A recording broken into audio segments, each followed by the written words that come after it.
Assalamualaikum warahmatullahi wabarakatuh. Jumpa lagi bersama Adit. Kali ini saya akan mencoba untuk menamatkan Little Orpheus. Game ini rilis tanggal 13 September 2022. Yuk langsung saja kita coba gamenya Little Orpheus. You are Comrade Ivan Ivanovich Privalov. In 1961, you were selected for the Shukovgrad Interonaut Exploration Program SSSR. Despite failing your basic physical and being caught cheating on your entrance exams, on the morning of the 12th of April 1962, you boarded a rocket drill containing the experimental device Little Orpheus, with the purpose of descending through the Earth's crust to discover the relative hollowness of the interior and its suitability for colonization. No, you've lost me, General. Did I do what? You and Little Orpheus were dropped into an extinct volcano to drill to the center of the Earth and find out if we could establish a city there. Note, if you will, that this date is over 3 years ago.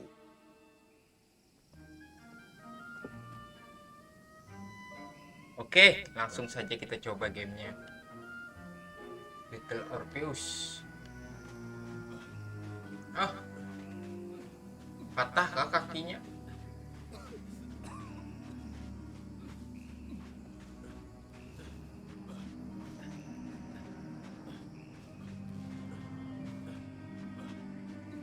Ivan Ivanovich, can you describe Little Orpheus to me? Of course. It was large and round and had something of a disagreeable smell. I was referring to its technical specification. Well, General, I am no man of science, but it had this radio thing that I was supposed to use to let the surface know I had arrived. And some sort of battery wrapped in this lead box. But I was told to not touch anything under any circumstances. And I did notice the engineers who worked on it were quite a shifty bunch.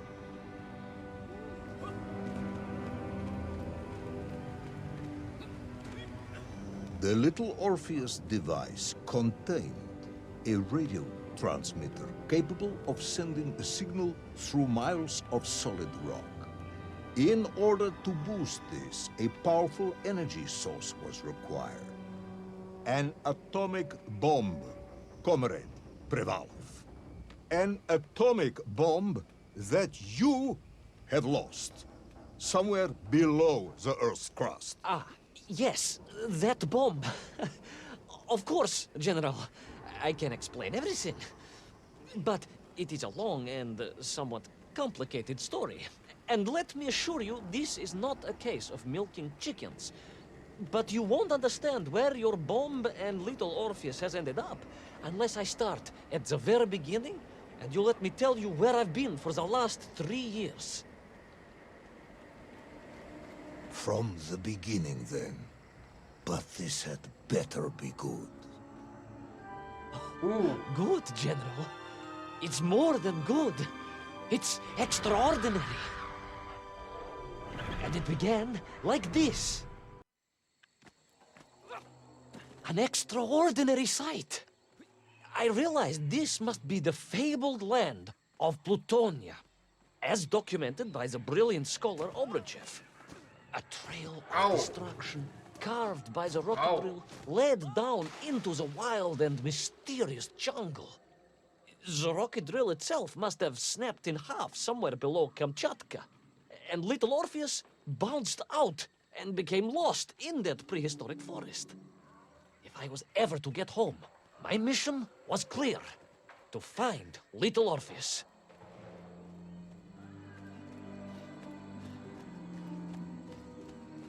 I steeled myself and plunged deeper into that prehistoric jungle where insects the size of dogs buzzed around. Dogs. What sort of dogs. I beg your pardon, General? Large dogs or small dogs, big like an ovcharka or small like a barlonka. Does it really matter? Of course. Detail is all important. Ovcharka then, General. The size of an ovcharka. I find that very hard to believe. Would you find it easier if they were the size of a balanka? No. But I am enjoying your attempts to persuade me.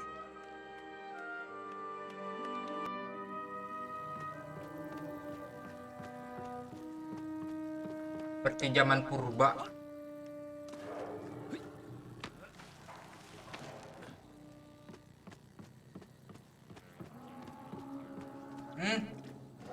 Tarsan.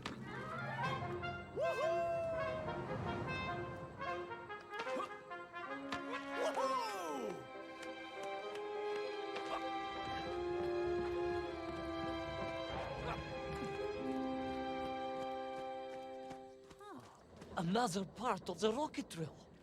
But still no sign of little Orpheus.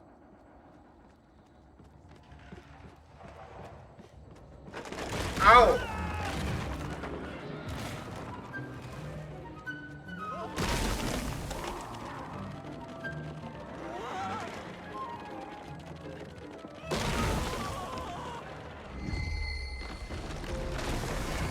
Hampir aja.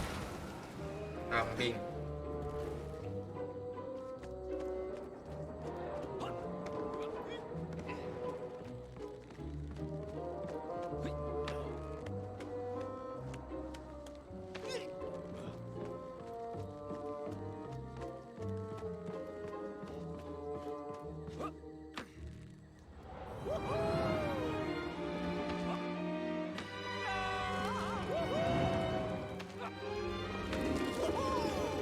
Ya, seperti zaman purba kan. Between the trees, I could see huge beasts. Larger and more ancient than any known to our modern times. Could it be that Obruchev was right? And deep below the Earth's surface, prehistoric monsters still roam freely. Yes, but little Orpheus.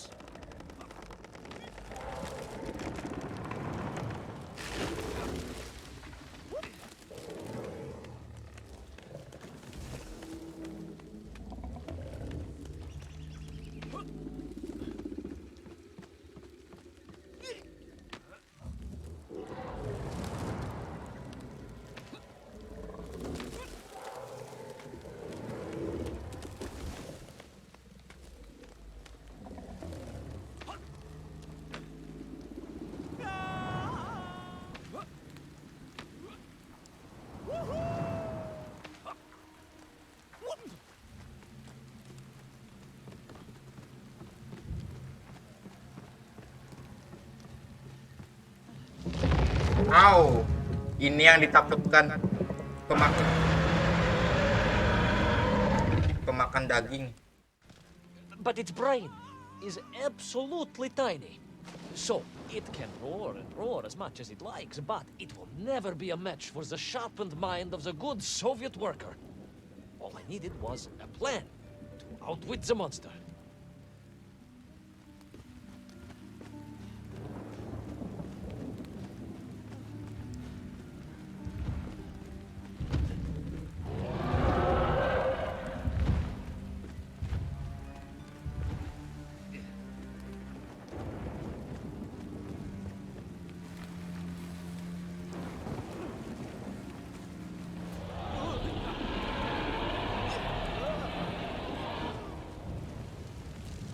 Imagine my shock and surprise to find in that clearing the last part of the rocket drill.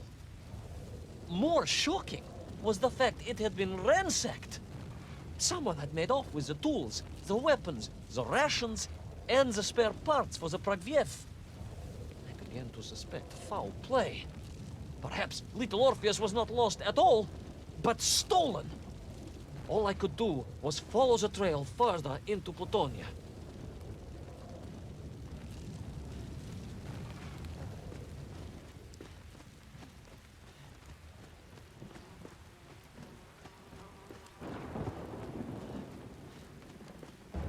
Ah,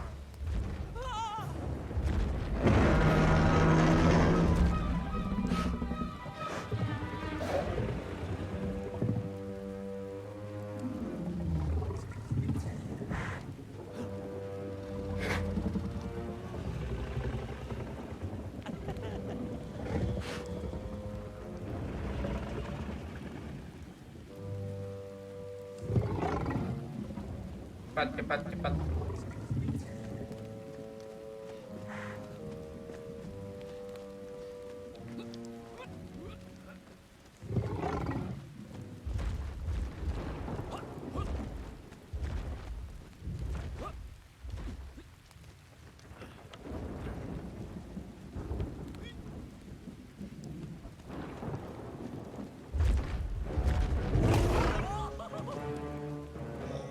So we all agree this was the fabled land of Plutonia, do we? I don't remember accepting that.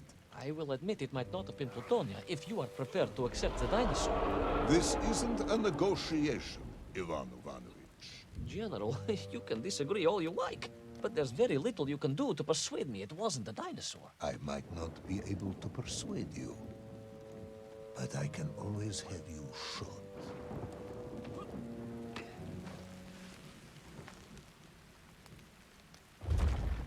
Anjay.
Oke. Ya Tuhan.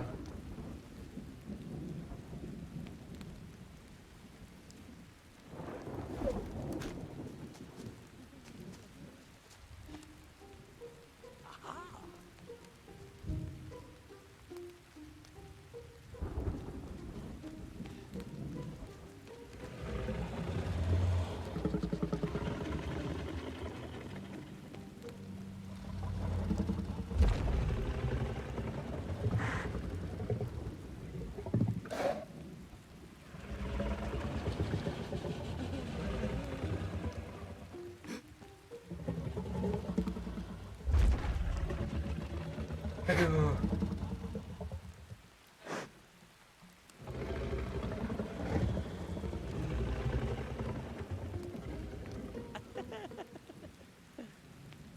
Malah ketawa.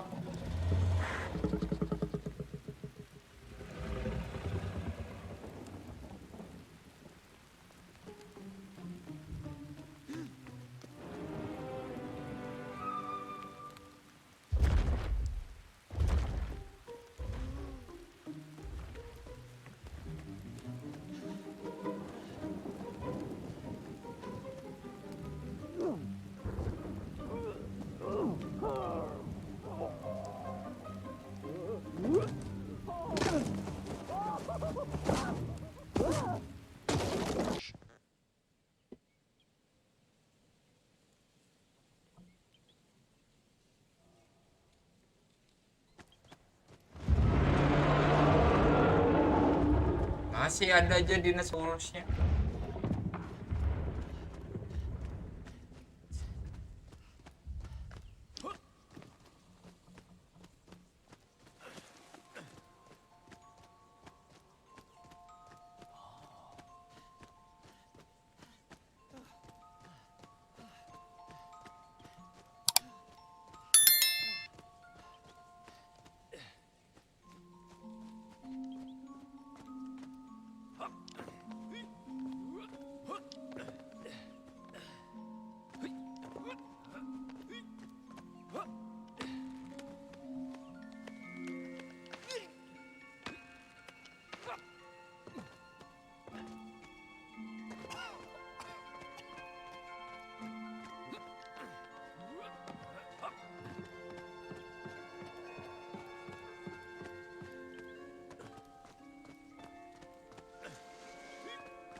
I couldn't believe it. I still struggle to believe it. A whole lost city, buried in that jungle deep below the crust of the earth. Who would have thought it was possible? Who indeed? It is, of course, a shame you didn't think to record the moment for posterity and help us all to get over our disbelief. But I did, General, I did. My training was excellent, and I immediately took out my komsomolets and began to document all I could.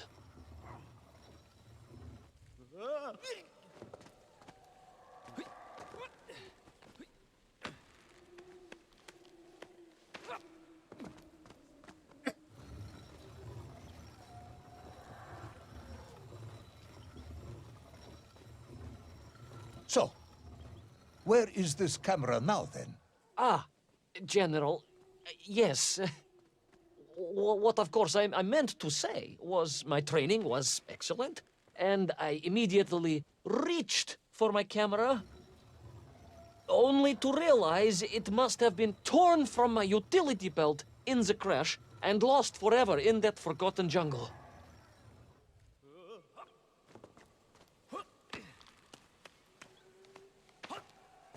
Oke.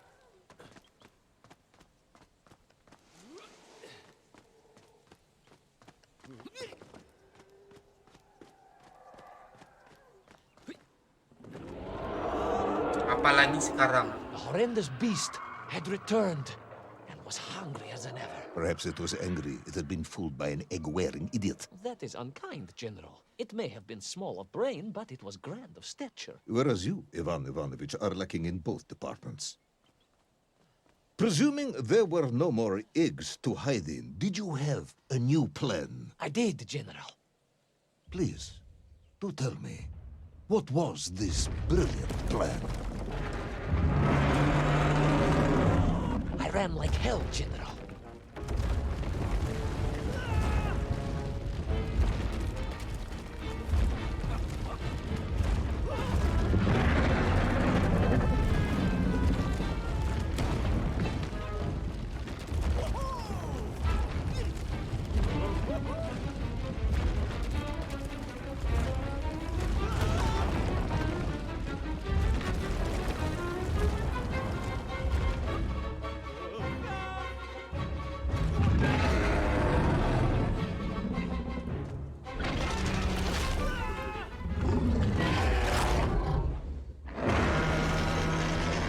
Hampir aja.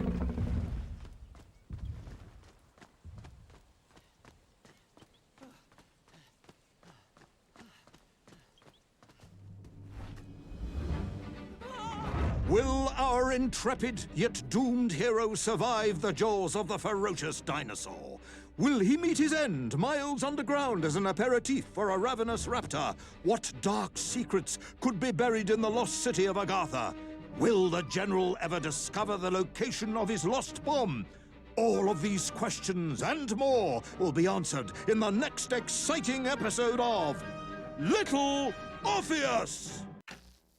Oke, sekarang langsung ke episode 2.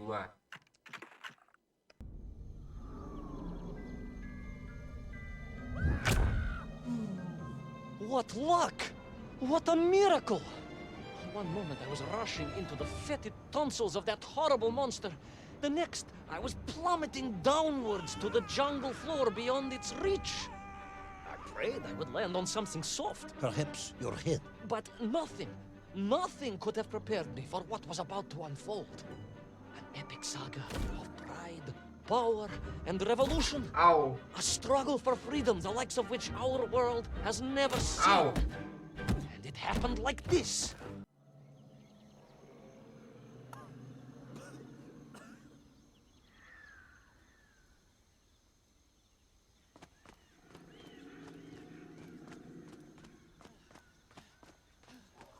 Au, apalagi itu? Avatar, warna biru Avatar.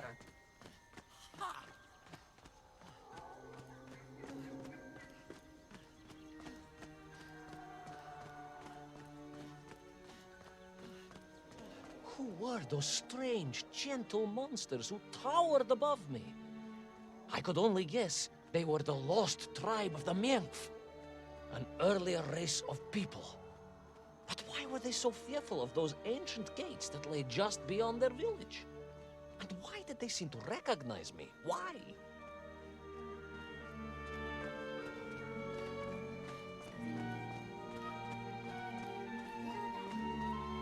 Yes, I'm also wondering why. No, a как же, General? Who was I to question such things? Trapped as I was deep underground. I was more curious, I must admit, about the location of little Orpheus.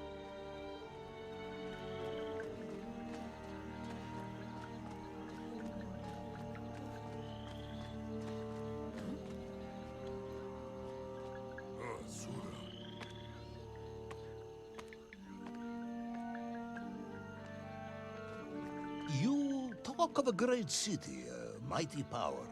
Yet your nymph squatted like savages in huts at its boundary. They did. And the answer to that mystery lay beyond my grasp at that point.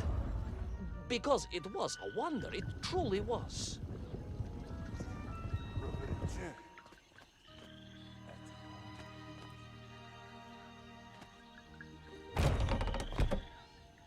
Oke.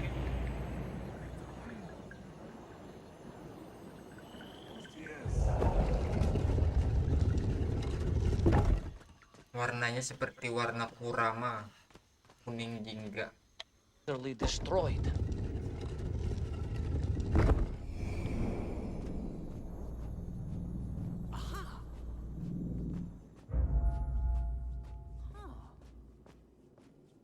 Di mana sekarang? Utterly destroyed? Utterly, General, a tragic loss. A convenient loss. I imagine archaeologists weeping as I tell you. But most importantly, before we continue, you must understand one crucial fact about its destruction. Which is? It wasn't my fault.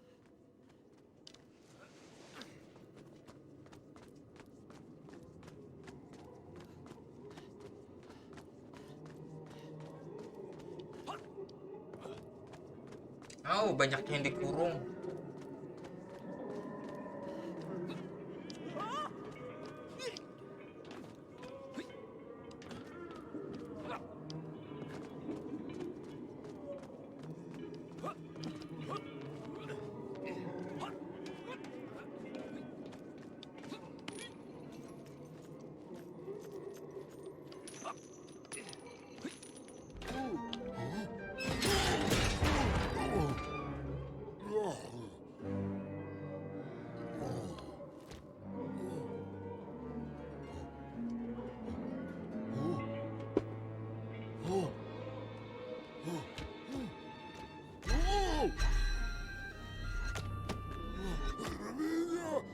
Oh.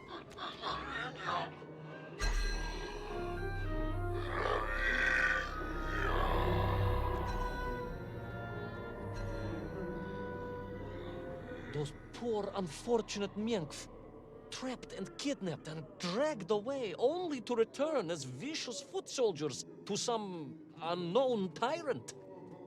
And yet, there was something familiar about the shtukovina they were forced to wear on their heads, which I was sure were being used to control and enslave them. And what was that? General, it curiously resembled the radio sets I used to tinker with as a child. Radio sets. It was very curious. It was very curious. It was extremely curious.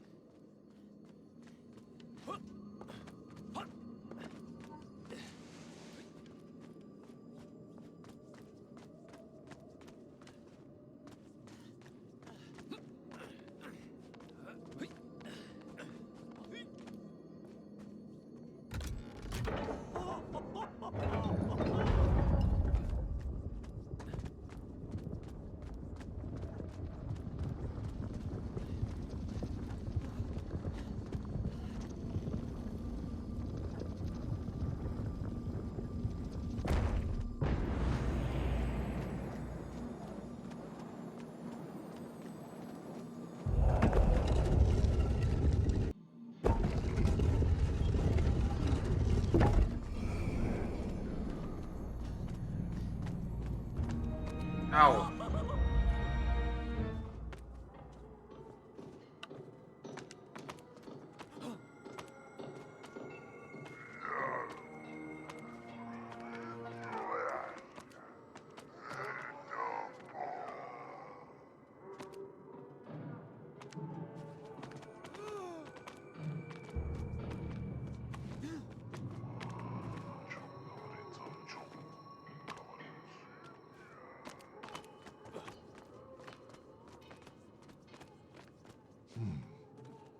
An ancient technological metropolis, powered by a glowing resin carved from the very earth? A glowing resin carved from the very earth. Do you see, General? I fear you are about to enlighten me.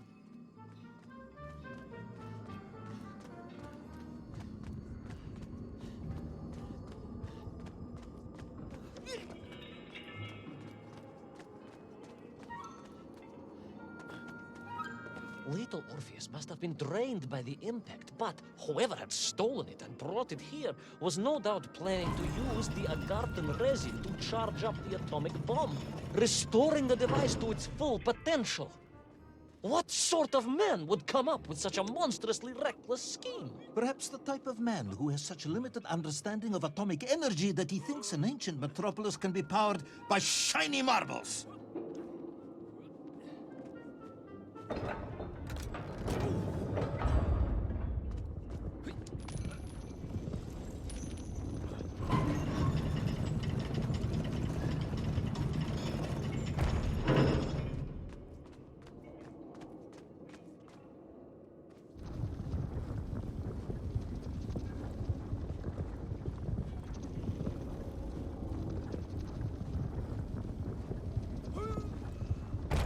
Oke.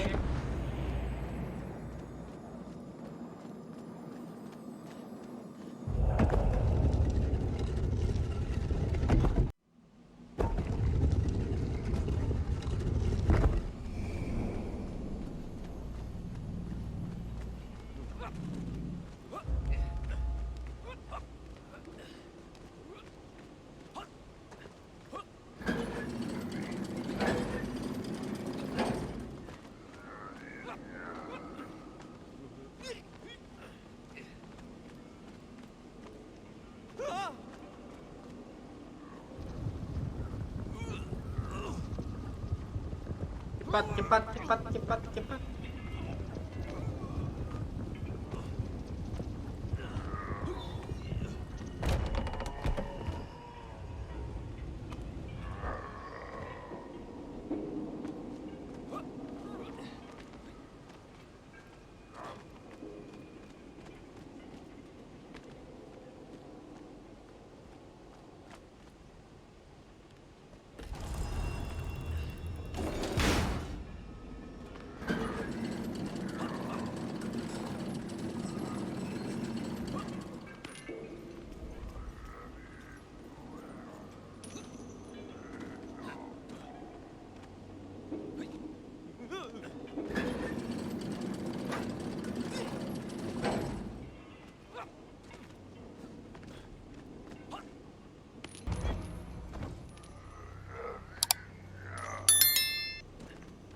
Oke.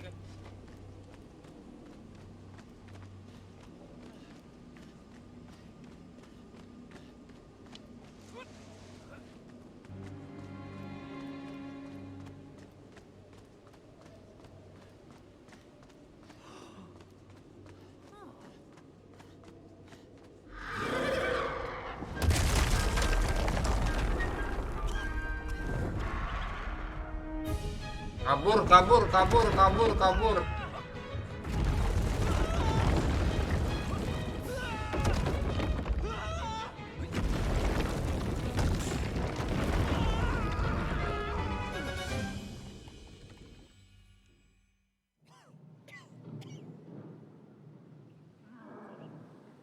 I am curious, Ivan Ivanovich.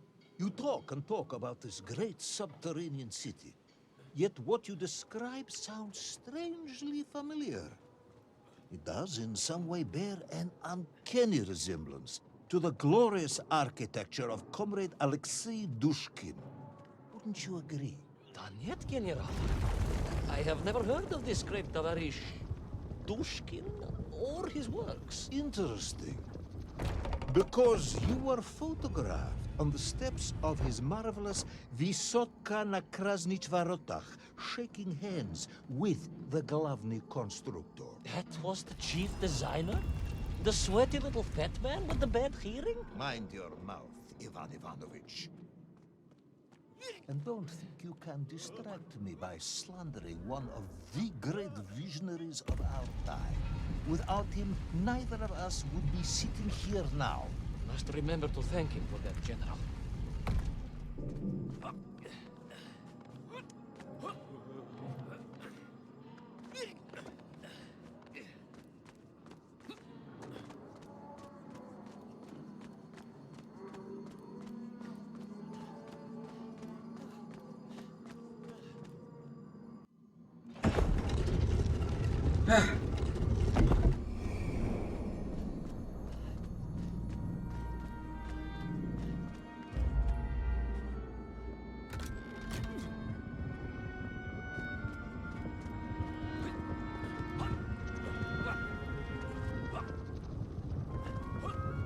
Those enslaved mink were trying to stop me.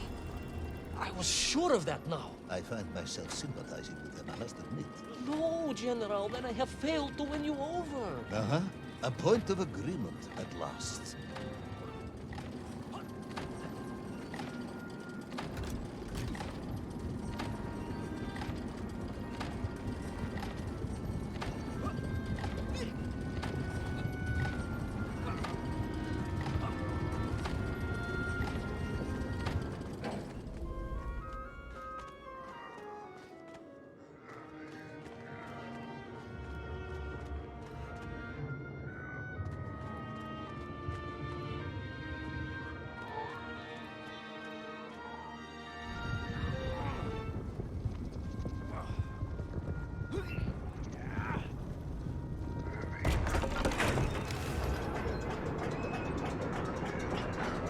Cepat, cepat.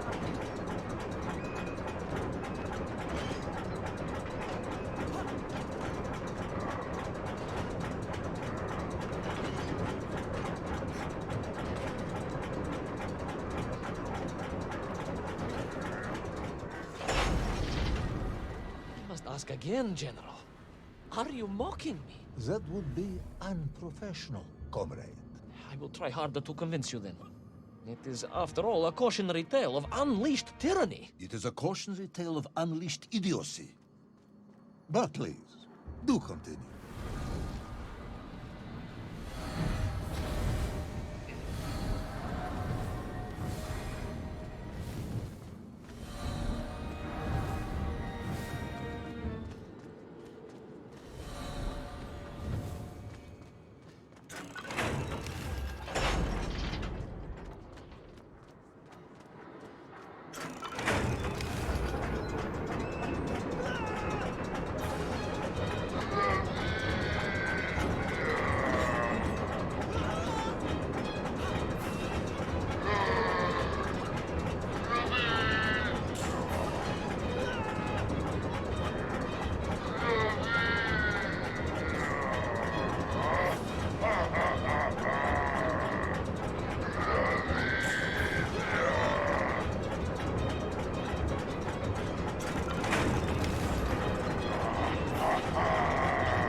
Alah.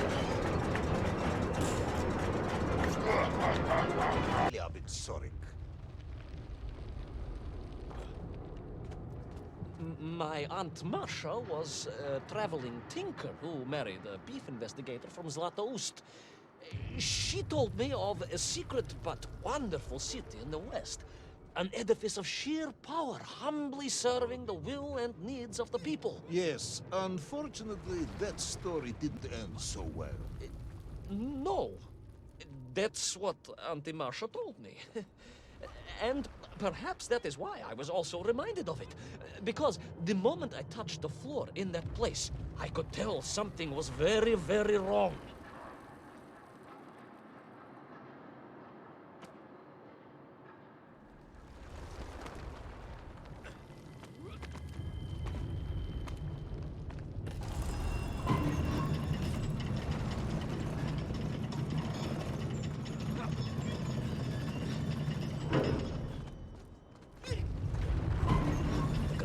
Began to shake, alarming me. And the whole city felt as if it was shuddering. I could only imagine what I would find in the heart of the vast temple. If it isn't a giant glowing marble, I'm going to be very disappointed.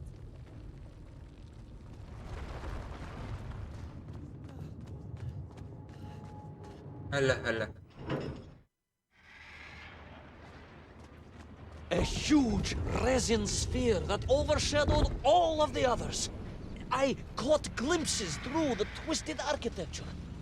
And it was then I saw him. Him? The thief, the enslaver, the tyrant, sucking the power from this wondrous city as he drained the very lifeblood of the ancient civilization and drew it into the atomic embrace of little Orpheus. With a song in my heart, I raced onwards to stop him. Ada aja.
Yang kau lihat apa?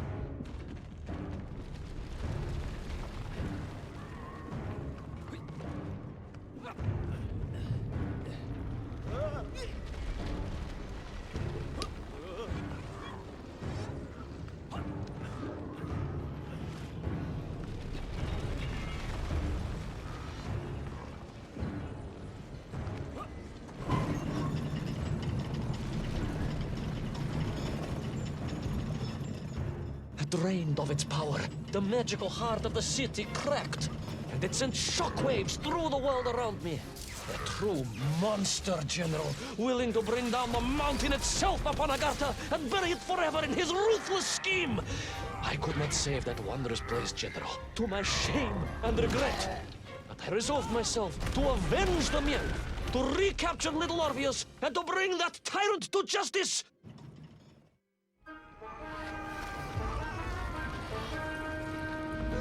Au! Bahaya, bahaya, bahaya, bahaya.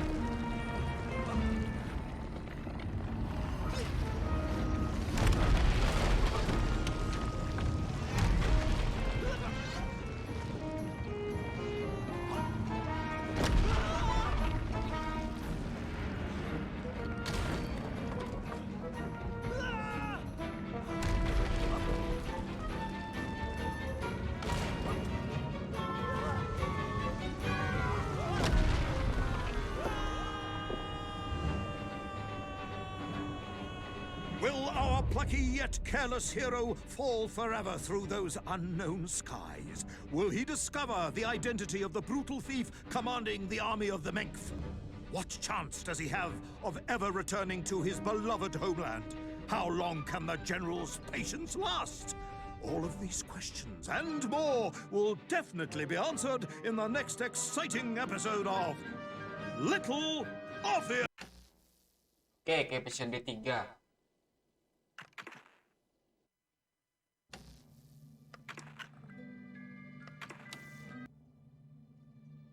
I plummeted down through that weird sky towards a great turbulent ocean that roared and swelled.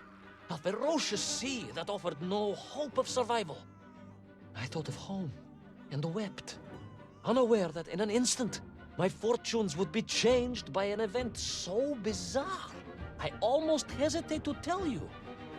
And it happened like this. Wrong constitution, General.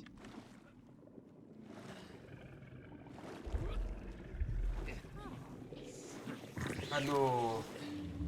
Dalam And I assume you are now going to tell me how you managed to Orpheus. escape from the belly of this giant whale. Naturally, General. And I must say, it really was a fascinating glimpse into the interior life of one of our world's most magnificent beasts. I consider myself a wiser man after this experience.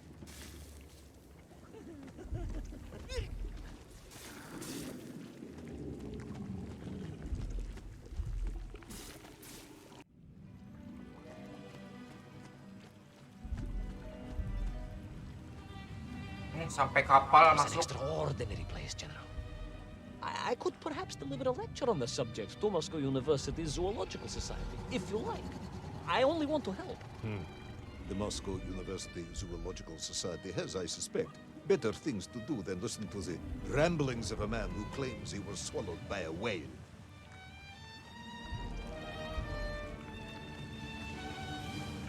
It is a shame, General. People can be so closed-minded. I, on the other hand, have little choice but to hear you out.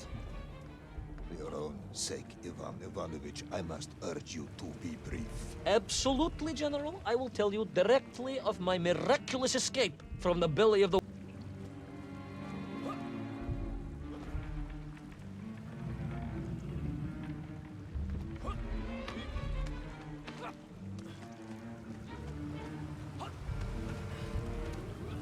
And so I found myself deep within the whale's organs.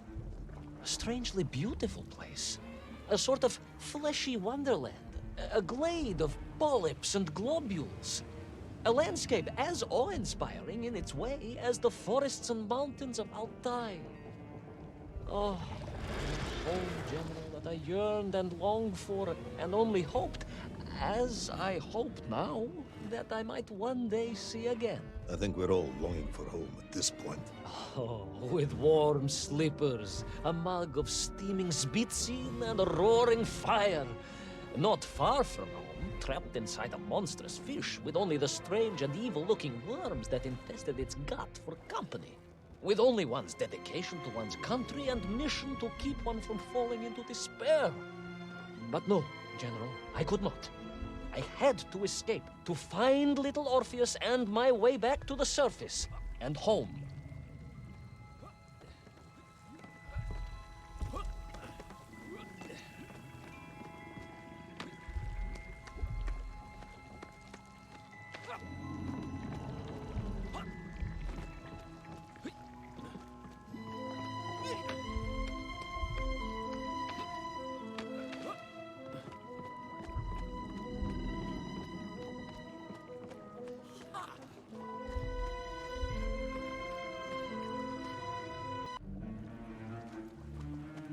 Banyak cacing.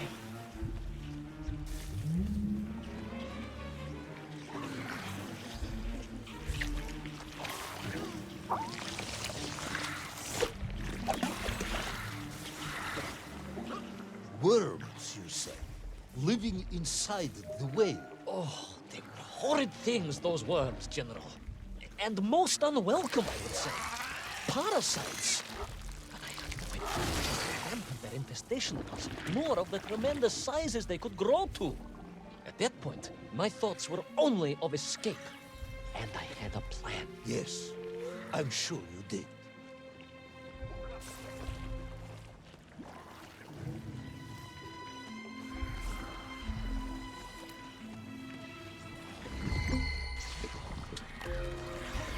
Au, hampir aja.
worms, they made your Nivirayatni whale sick. Wherever they attached themselves, the flesh began to turn gray and die. It was a truly distressing sight. And I resolved myself to assist the whale by removing the leeches wherever I could find them during my escape.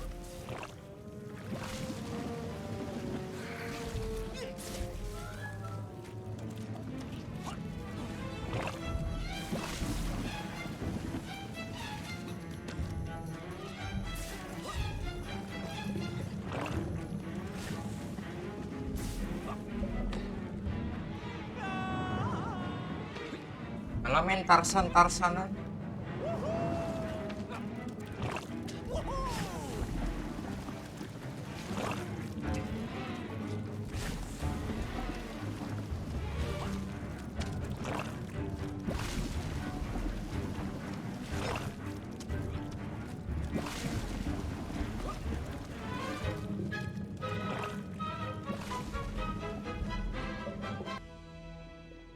In my mind, it was a simple plan, General. I would climb up through the whale's throat into its mouth, then wait until it opened it to feed and swim out. Ah, yes. Brilliant, Ivan Ivanovich. Only one or two minor flaws with it. For example, did it not occur to you that the whale would likely be deep underwater when it ate? Bravo, General. But I am a strong swimmer. As a child, my parents would take us to holiday near Irkutsk, where we took constitutionals in the waters of Lake Baikal. In fact, my mother often called me her malenький морской котик.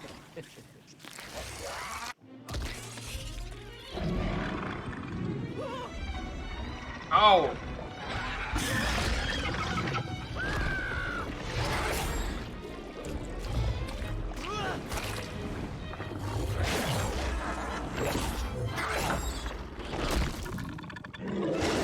A giant worm for a giant whale, huh? At the risk of repeating myself, it was huge, General. The Moscow University Zoological Society may be interested after all. Let us take a moment, Ivan Ivanovich. Your ridiculous plan to escape through the mouth of the whale failing, you would now have me believe you had embarked on some misguided crusade to free it of the worm infestation. To what end, exactly? When one suffers, we all suffer, General. Oh.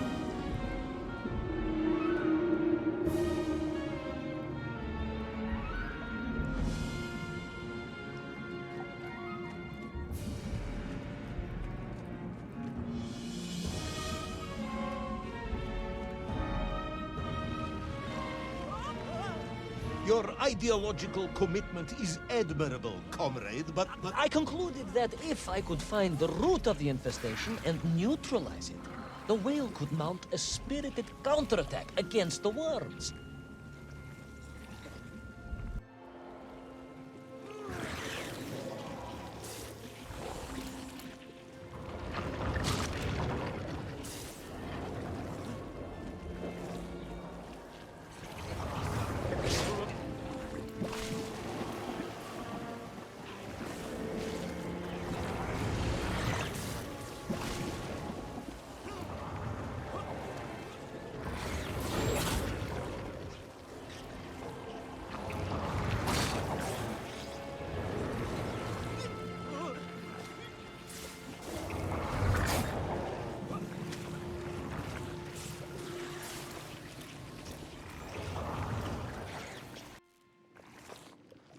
And then, victorious, the whale would surface to expel the remaining poisonous muck and slime from its body.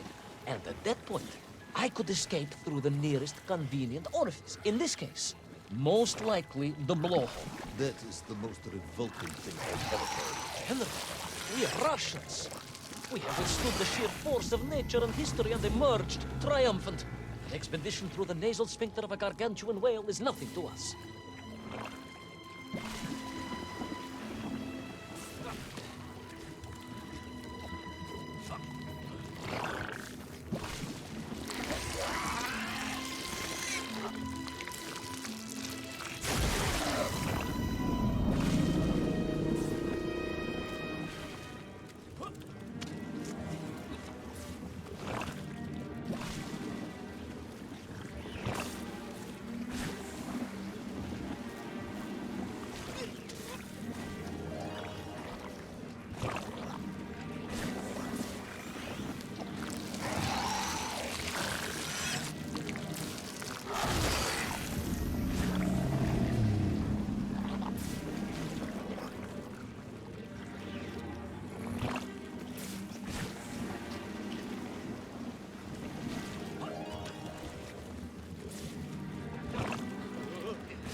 Where is little Orpheus?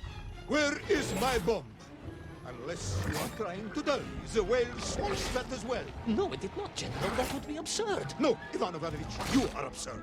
Your story is absurd. This whole ridiculous fairy tale is absurd.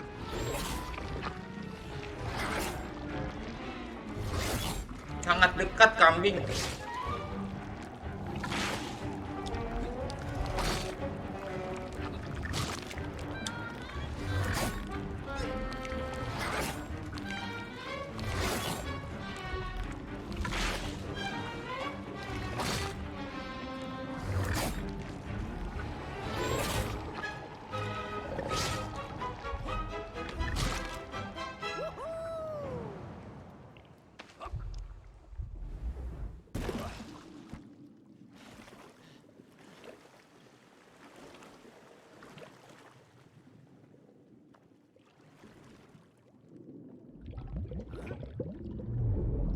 Apalagi sekarang.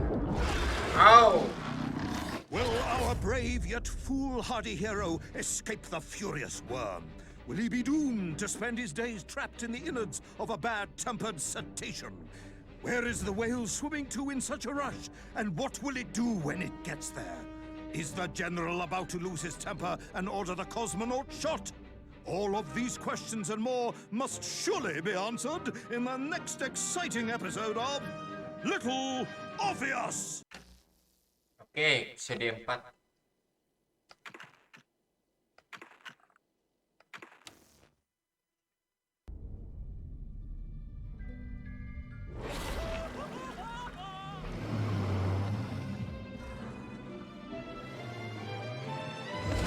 I flew from the whale's blowhole like a supersonic jet. And below me, the ocean became a sheltered bay studded with white Paling shells. kocak. You will be amazed as my epic journey unfolds. For here, it was about to take a most unexpected turn. And it happened like Ow. this.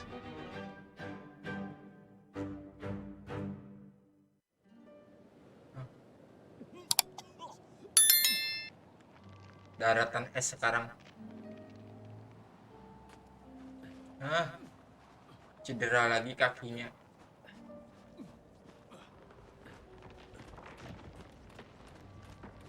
Bentar amat sembuhnya.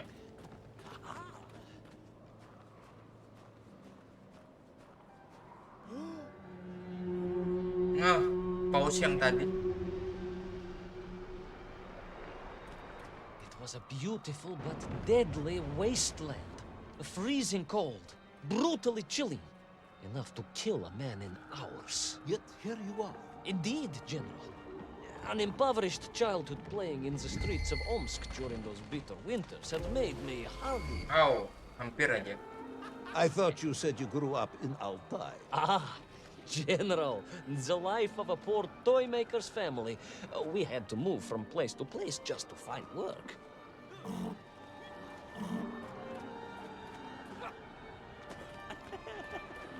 Warna-warni penguin.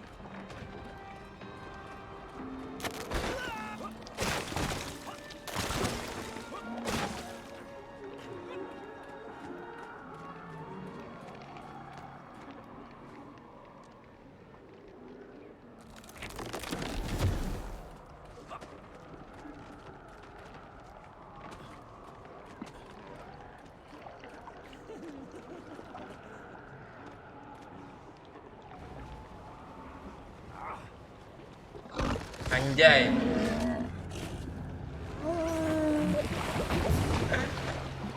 Kejam banget.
main ayunan. Udah tua. Udah tua bangka. Gak sadar diri penguin.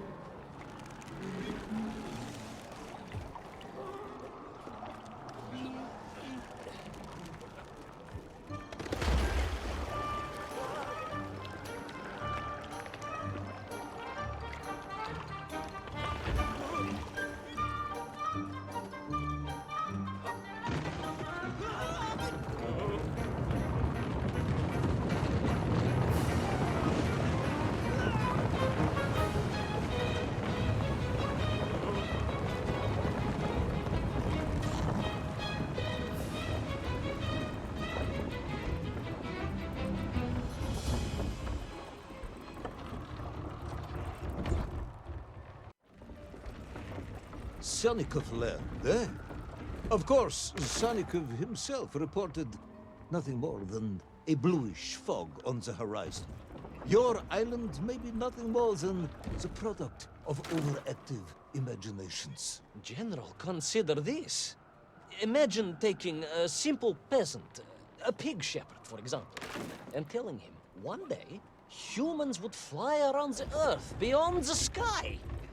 He would say you were stark raving mad, Saldaphone, a ridiculous Kozyol Baradati, a buffoon stuffed into a military uniform, a pridurak, a chuchela tuparile. This peasant of yours had better watch his mouth if he doesn't want to spend his holidays in Solovyetsky.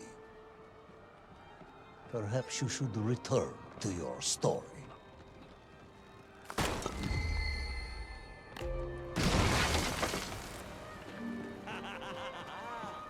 Ada aja jebakannya di sini There kambing. in the cliff, I could not believe it. A hairy elephant, Mammoth. trapped and frozen in the ice. A mammoth? No, General, a hairy elephant. Who would think such a thing could be?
I'm sick to my teeth of listening to this rubbish.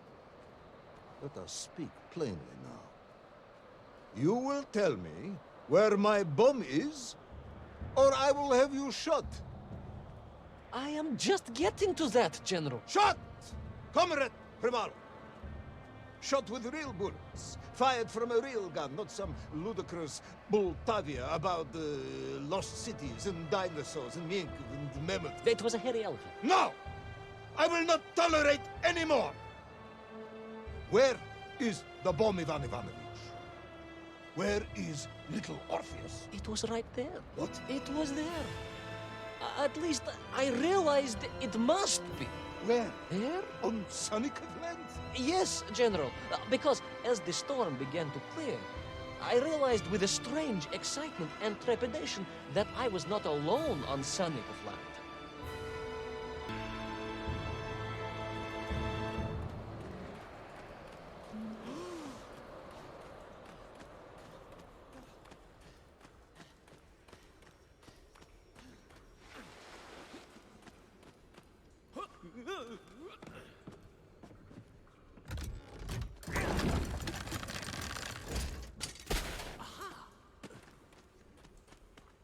Wait.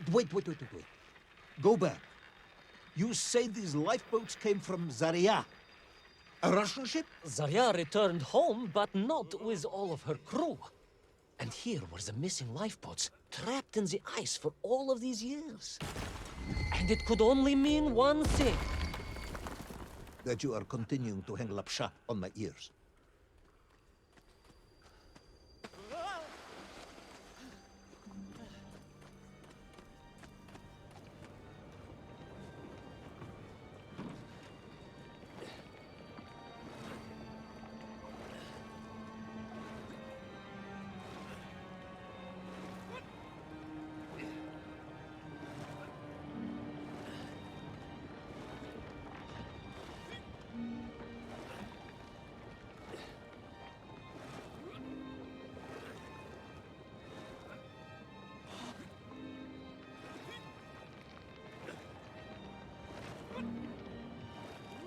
Baron Edward von Toll. Of course, I remember reading about his tragic expedition at school. We were taught he had died a hero's death out on the icy wastes, searching for Sannikov land. Yet what if, in doing so, he had sailed accidentally into the interior, deep below the crust of the world? A fellow citizen of the surface. I had to try and find him.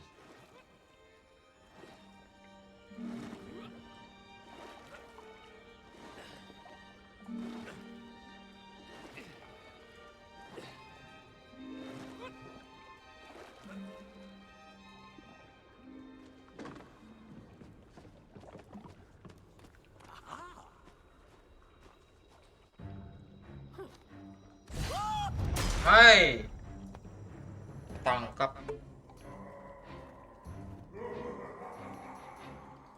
A dead explorer stole my book. Not dead, General, but quite insane.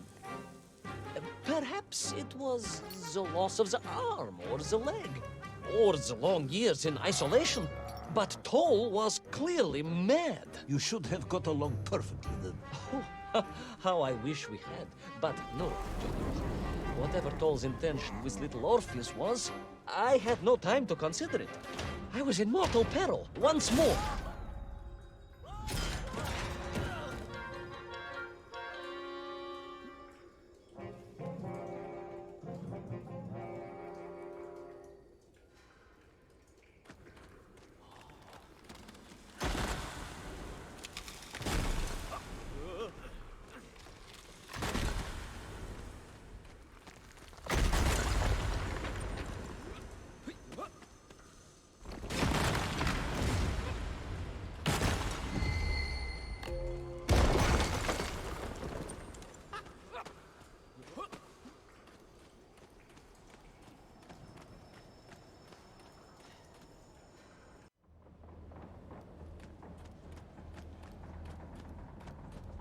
So, you believe that Toll had Ketemu lagi somehow dah. enslaved the Menkiv and bent them to his will? I do, General. It was obvious. Why else would they serve him? And how else could they be so different from their freed comrades? These odd helmets they wore, it was the science of our times. No doubt about it. Although fused with some strange crystal technology I could not recognize. To be honest with you, it didn't seem appropriate to stop and ask them.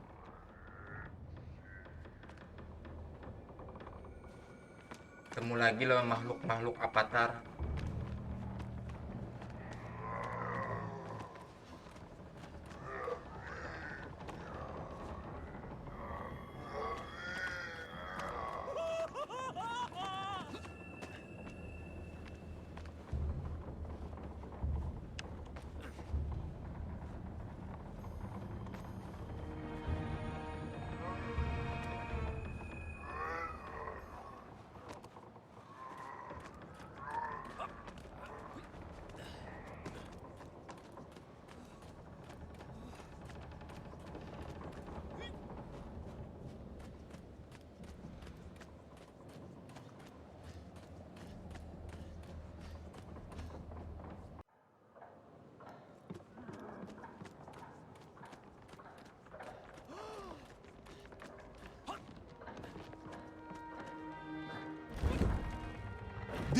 So, you say he was an explorer?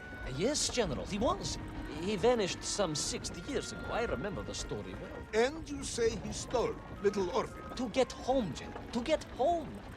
I think he must have thought he could use the atomic bomb to blast his way back to the surface. Oh,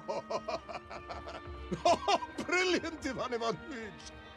And you expect me to believe that a 100-year-old madman not only survived below the Earth's crust, but enslaved his Menkiv, explored the lost worlds, and discovered the secrets of atomic power, all by himself? A Tsarist general.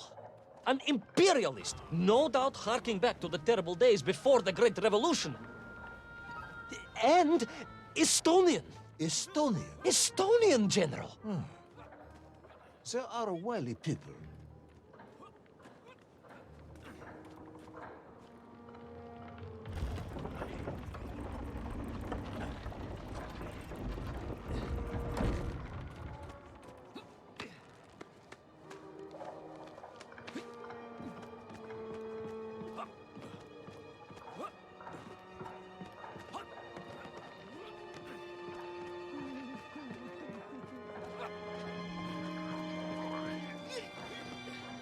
The slave mines stretched away into the distance. And I sometimes wondered if I would ever find my way out. But I never gave up, General. Of course you didn't. You are a hero, Ivan Ivanovich. No, General. No. I am no hero. I am a simple toy maker's son from Tomsk. Omsk. General? Omsk. You said Tomsk. I said Omsk. You said Tomsk. General, I think I am well aware of the city of my birth. Perhaps all the moving around as a child confused you.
Malah jadi bola lagi.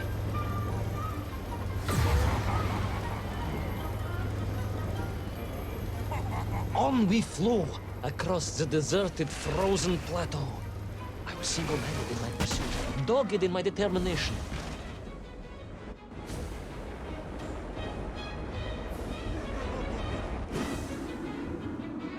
I would take back little Orpheus and prevent Toll from Anjay. detonating the bomb. Ah, you are as humble as ever, Tavarish. Well, General, you are a great military leader, a great strategist, whereas I am simply the humble son of a watch toy maker, and driven by patriotic fever, with no regard for my own safety. I rushed blindly on.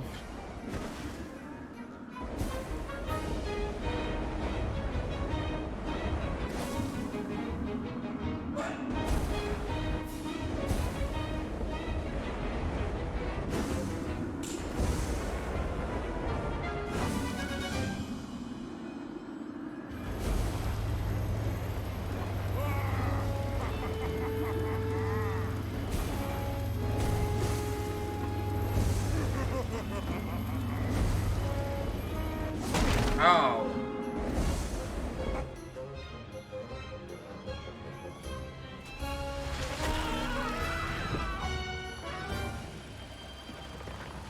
Ya Tuhan, malah terbang jauh.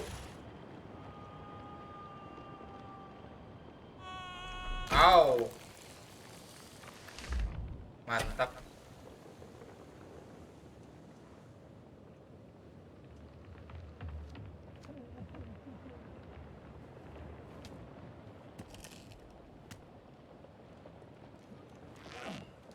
Nggak bisa dilepas. Will our courageous yet unfortunate hero drown in the depths of an inhospitable frozen sea? Will he thaw out in time to prevent Toll from detonating the bomb? Will the general holiday in Omsk next year? Or Tomsk? Or perhaps both? What exactly is the difference between a mammoth and a hairy elephant? All of these questions and more should almost certainly be answered in the next exciting episode of Little Orpheus! Oke, episode 4, episode 5.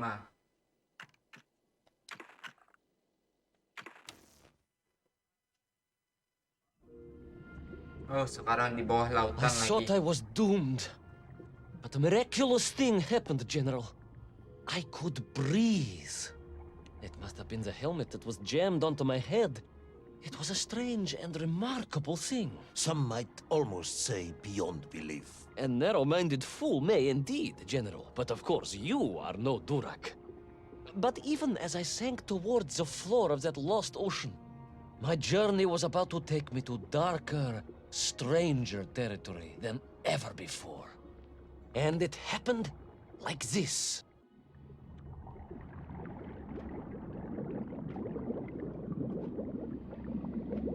Petualangan di bawah laut.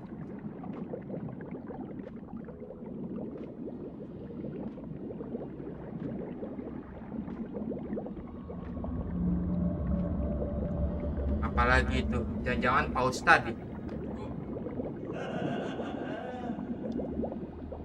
Let me see if I have this correctly.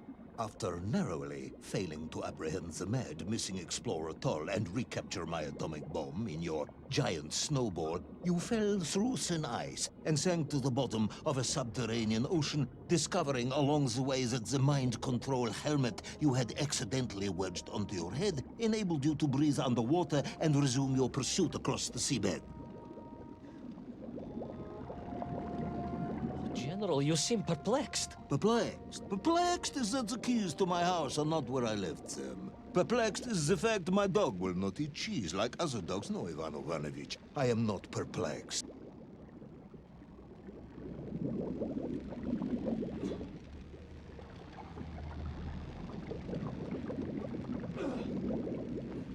Intrigued, then, perhaps? I'm not sure intrigued is the correct term either. Enraged at being taken for a simpleton? Now that, perhaps, is a better way of describing my current state of mind. Ada kuda laut. Ada Patrick juga. Au. Itu apa itu? That is unfortunate, General. Once again, Comrade Privalov, I must correct you. Unfortunate is losing one's car in a snowstorm. Unfortunate is booking opera tickets on your wife's birthday and getting the date wrong. Oh, was she furious? That is not the issue! Furious. However, now that is a good word. I could speak with your wife. Would that help? I could always have a word with her if you like. I could always have you shot. Oh, you could. But I suspect she would appreciate the gesture less.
Au.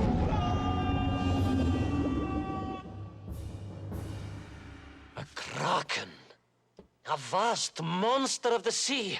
A giant, humongous, many-armed electrical destroyer of ships and cities. Electrical? Electricity flowed along its horrible body, sparking and stunning all it touched, flowing like deadly rivers along its awful tentacles.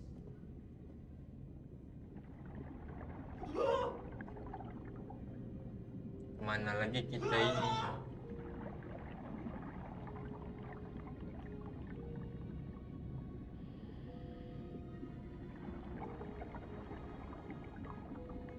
Jauh ke dasar laut.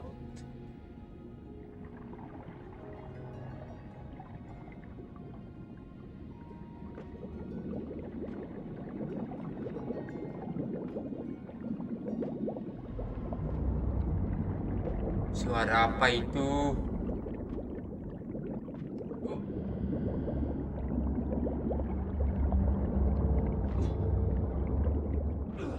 A sobering discovery. Are you suggesting that the vessel simply wandered off course and sank here? That seems unlikely even by your standards. No, General, I only wish that were true. The mighty ship showed terrible scars, signs of having been grappled and torn asunder by some huge and terrible adversary. It is indeed strange and curious. I am troubled by this discovery. Might you almost be perplexed? Don't push your luck. Ada gunung berapi di bawah laut.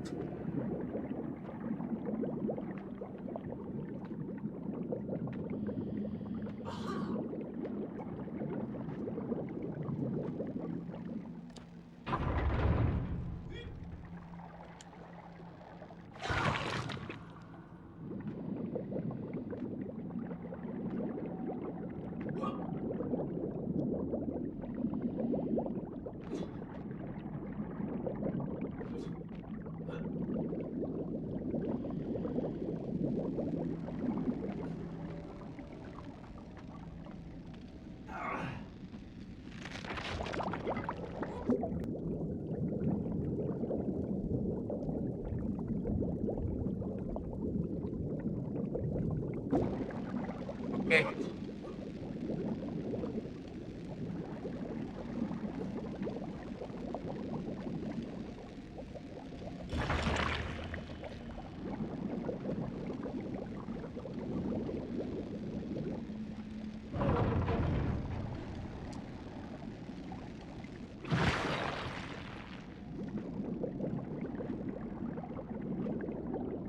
I was stationed at Sydney Ostrov some years ago.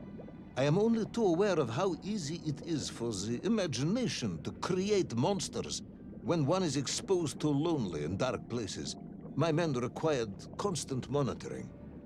Much like my cousin Pavel. He was also stationed at Ostrov? No, he required constant monitoring. He was a devil for stealing eggs.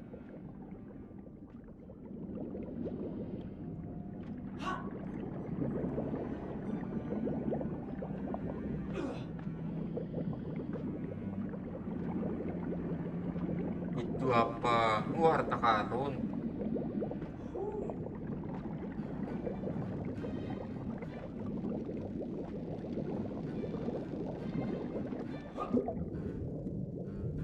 Anjay. I was referring to the fear that something is lurking in the darkness. Something strange, brutish, and ill-intentioned. Again, that sounds much like my cousin Pavel.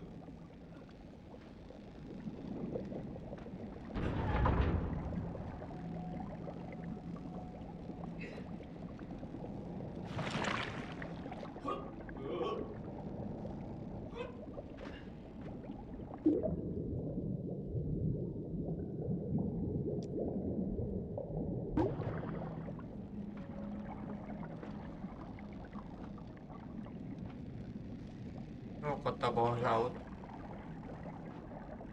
Kota bawah laut.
hunted. There was no doubt about it, and escape was all I could think about. Naturally. That and duty. Duty? Yes, General. After all, I had a bomb to recover from that villain Toll. How clever of you to remember that.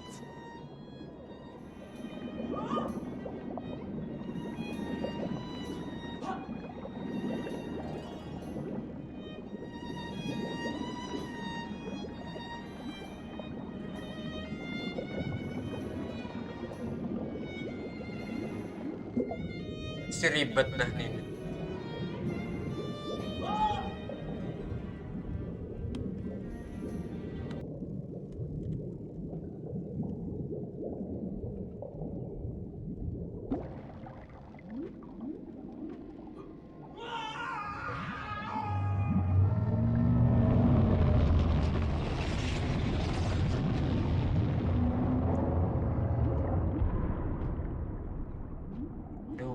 Ubur-ubur.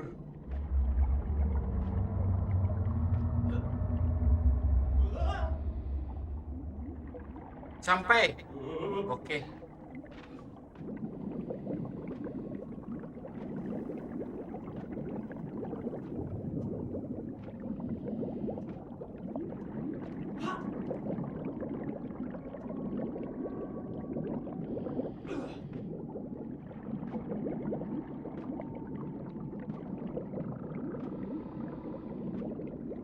But first, there was the issue of escape. Escape from a dreadful, grasping creature that consumed all it could reach, dragging anything that wandered within its clutches to a miserable doom. A hoarder of useless trophies and stolen goods. Once again, Tavarish, I suspect you are pursuing a somewhat tortuous metaphor for capitalism, in the misguided hope of appealing to my political ideals.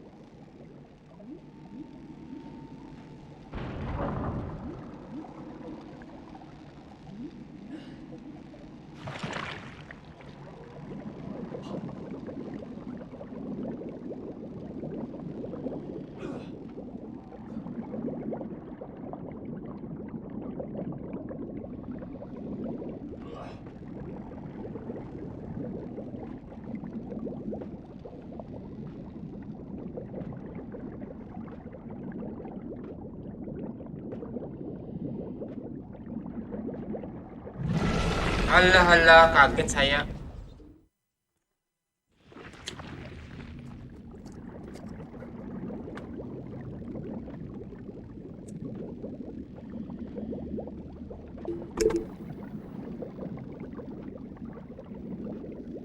I was like a mouse, General. A little mouse being toyed with by a terrible cat. Rather a wet mouse. I was like a little underwater mouse. Being stalked by a giant rubbery electrical cat with 8 tentacles. Exactly, General. Good, I'm glad we cleared that up. You may continue.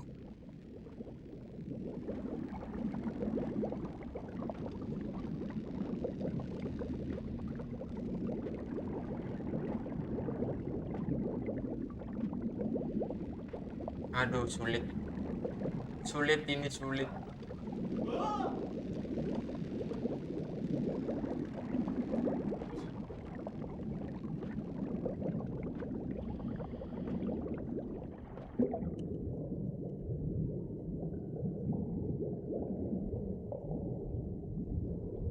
Kecil banget.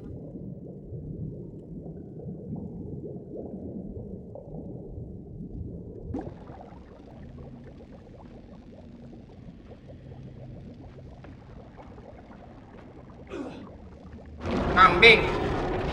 Kaget saya.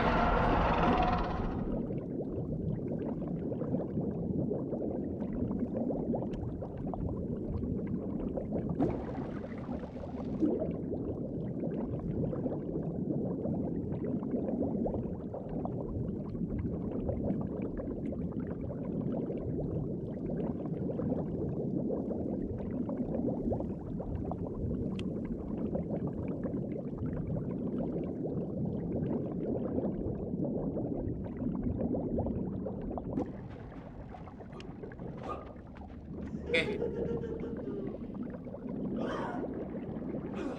Submarines. You didn't mention submarines before.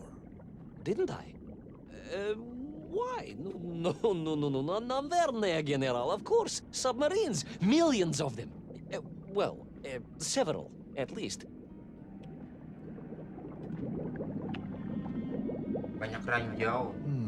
Any particular submarines? Did you see names, numbers? General, have you lost a submarine? I am not at liberty to answer that question, as you well know. Well, General, losing one's car in a snowstorm is unfortunate, as you say. But to lose a whole submarine, that could be considered careless.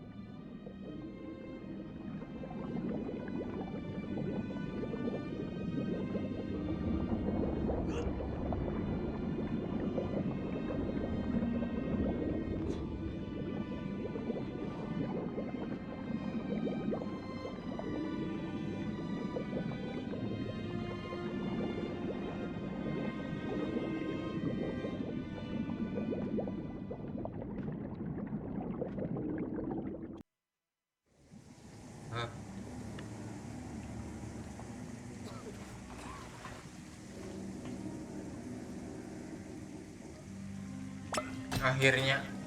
Akhirnya terbuka juga.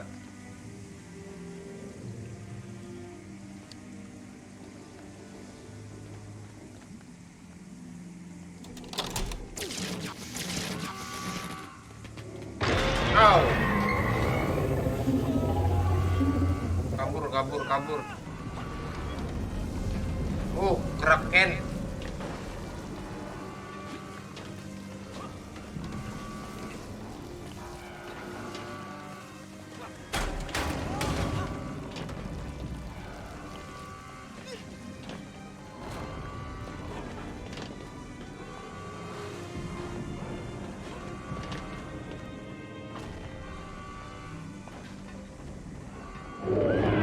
Au.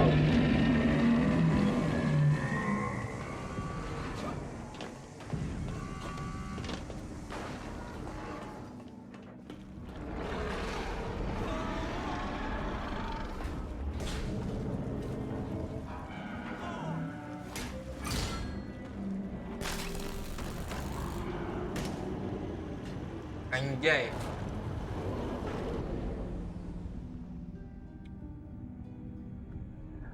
Will our determined yet disorientated hero end his days as socialist sushi? Will his daring exploits be cut tragically short by vengeful calamari? Will the general's wife ever forgive him for missing Ruslan and Lyudmila? And just how many eggs did Pavel steal, and where did he keep them?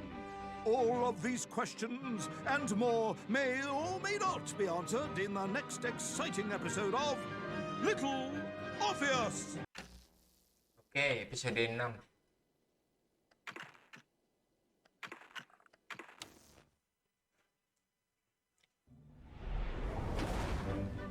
I was alive, General. Somehow, miraculously, I was alive. Some twist of fate, some hand of destiny, but I was alive. Ya Tuhan. Kena grip. Strange as this new world was, I knew Toll must have come this way, and it was my task to find him. And it happened like this. Tahu-tahu tembus di negeri pasir The gimana? sun beat down on me Ceritanya. relentlessly. The heat was unbearable. I was exhausted. Yet I could not stop. I had to go on. For 7 weeks I trudged across the desert. On the second day, Please, comrade, if we may.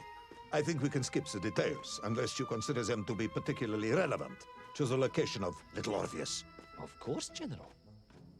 We will simply omit the tale of the singing chasm, the oasis of mirrors, the sightings of Toll's Mienk aloft on their pterodactyls carrying parts of my crashed rocket drill over the horizon to Lemuria. Wait, the what? Singing chasm? Not that, but the rocket drill. Oh yes, General, the rocket drill. But what did Toll want with it? And why Lemuria? Lemuria. Lemuria, General. I am not familiar with this Lemuria, comrade. Well, that is because it does not exist, General. Or at least, so I thought. Lah.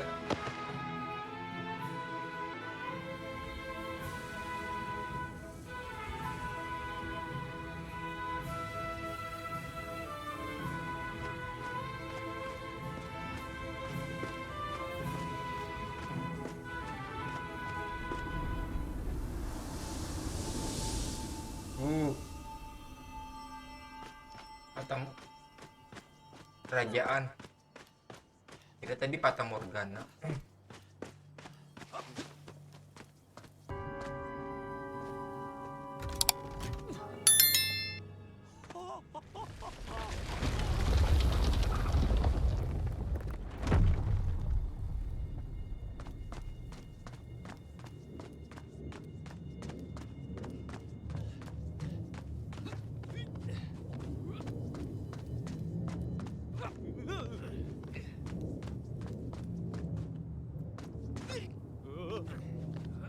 Oke.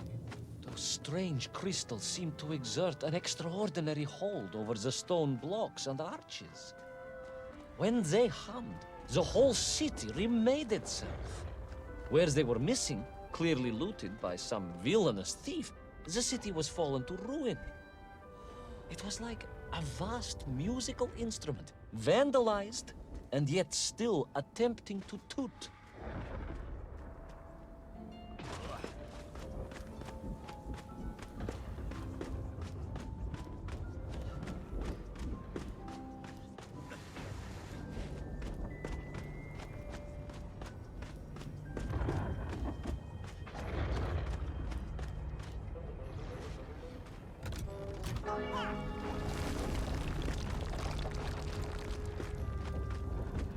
How poetic.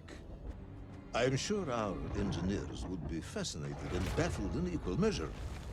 If the whole department hadn't been arrested for sedition last week, I would happily convey it to their skeptical ears. Sedition, General? Really?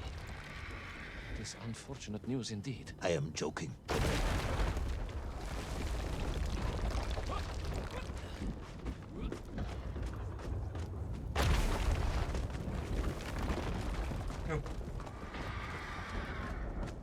Opo lagi tuh.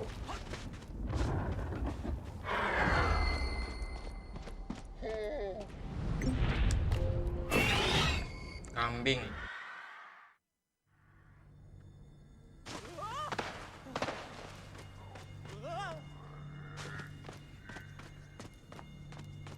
Ketemu ini lagi, ketemu ini lagi.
Now, as I gazed in awe at the buildings rising and falling around me, I realized that the other major component of those mind-controlling helmets was Ow. crystal.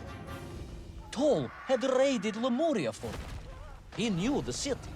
He knew the crystals could amplify vibrations and waves, and was using them to boost the signal of the radio parts to exert his control over the myth. Which meant...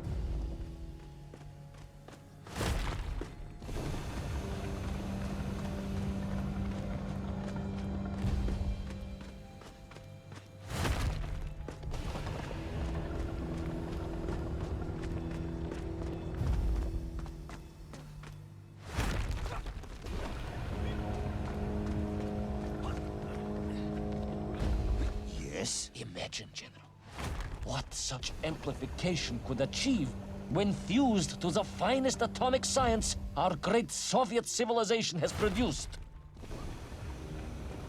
Wait. I do not understand.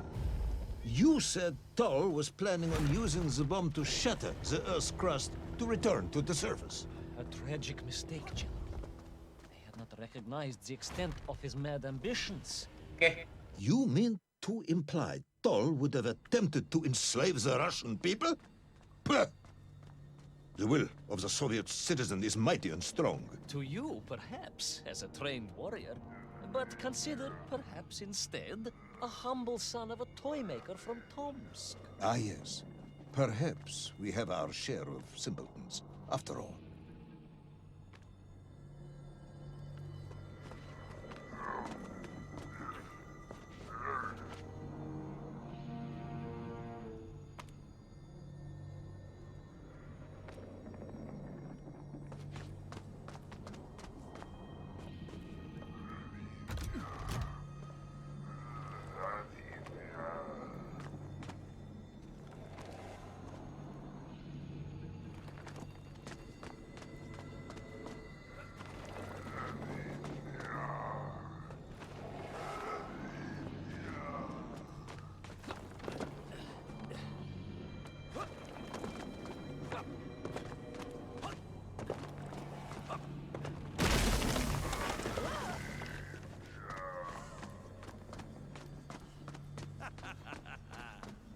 Tawa lagi.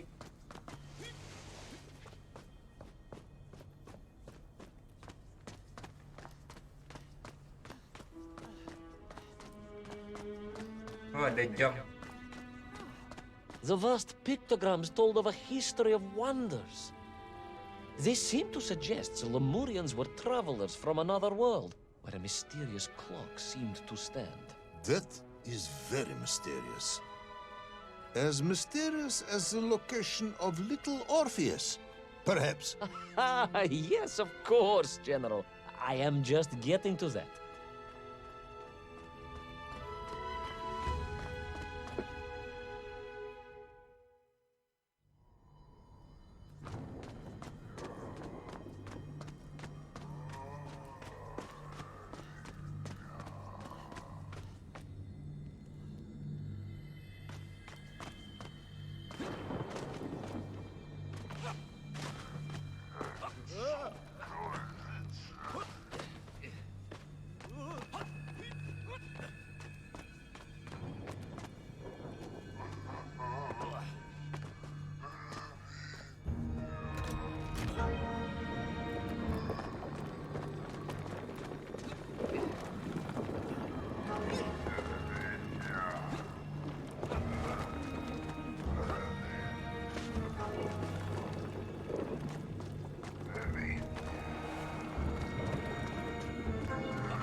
Oke.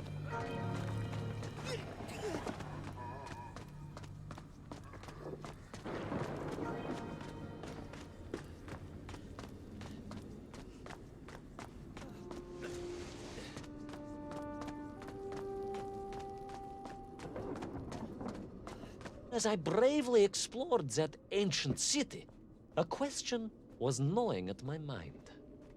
What did it mean that the Lemurians had foreseen the coming of Tol? And who was the man from above that was celebrated as the savior of the Mengf? It was almost as if they could read the future in their crystals.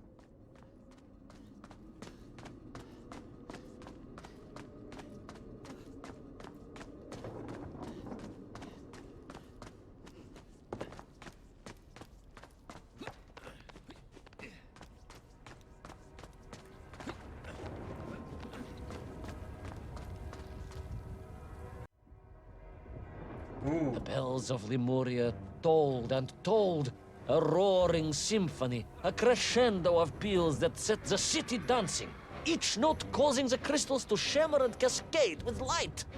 But the sandstorm was no natural phenomenon, and the bells did not ring for celebration, Something was very wrong here. Aside from the pterodactyls and the Megv and the dancing stones and the ancient magical prophecies and the crystals and now the giant bells, you mean? If you don't want me to continue, General, then I can easily just quietly go home. Don't think Chepucho will get you out of this one, comrade.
Oke, kambing lah.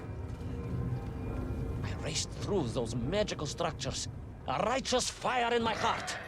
I was like Dobrynya Nikitsch, prepared to strike at the dragon who threatened my homeland. Your heroism is only surpassed by your modesty. On the contrary, General, I chose Dobrynya carefully. Like him, I am a simple peasant. It was fate that chose me to descend to the Earth's core. It was General Komanin who chose you to descend to the Earth's core. But don't let that get in the way of your story. Oh, well then, award General Polkovnik Komanin the highest medal in the world. He already has several of those. I cannot take credit for his wisdom in sending me.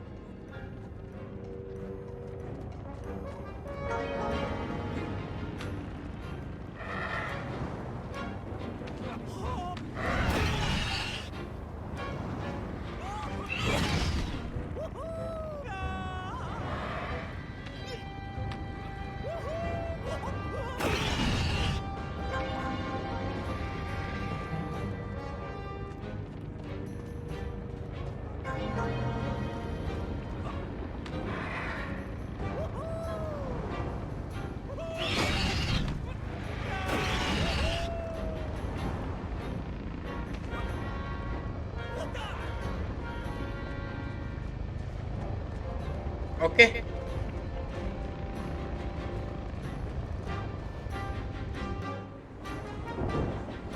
What was once a rocket drill ship, built to burrow into the Earth, was now a mighty vessel, repurposed to blast off into the skies.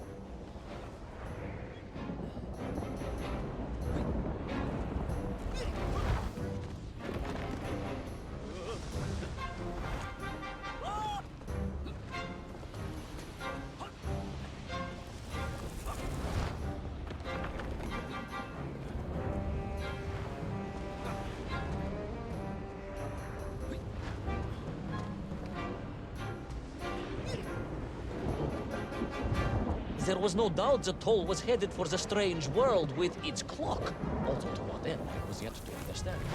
But there was no time to consider, no time for questions.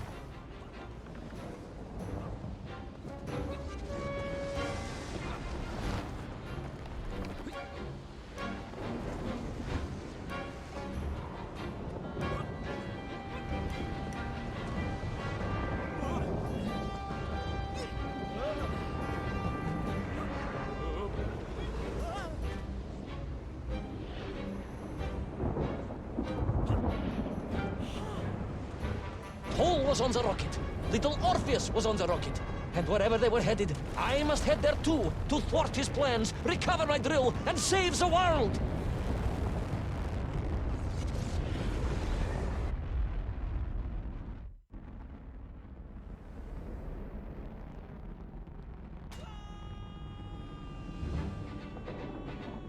Will our enthusiastic yet disorientated hero be burnt to a cinder by the rocket's engines? Will he be smashed into the rock that surely must be beyond the Lemurian skies? Does Nikolai Petrovich Kamenyan really need any more medals? What was the strange clock, and what could it all mean? All of these questions and more will be answered, if you're extremely lucky, in the next exciting episode of Little Orpheus! Oke, episode 7.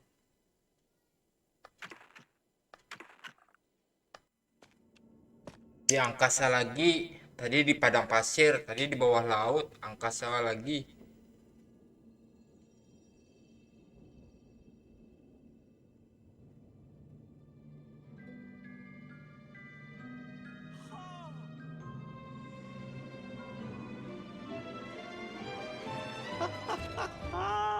Laika!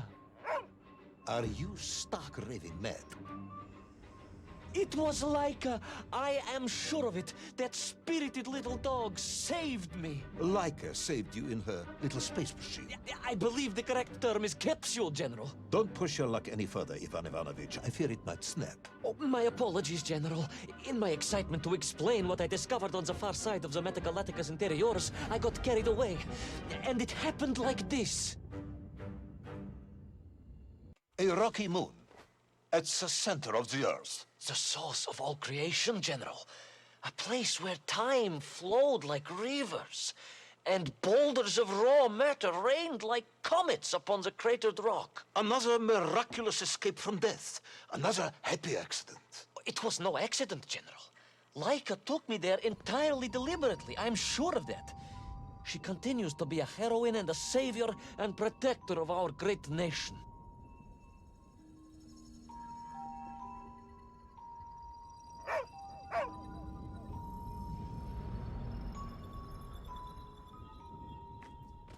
Laika died in orbit. No, General, she did not.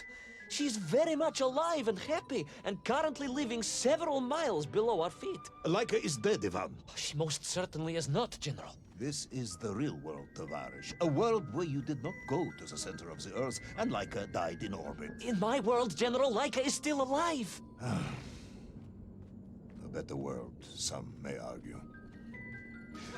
Very well. I will live in your world for a while longer, but time is running out. Ah, yes, time, General. I was just coming to that.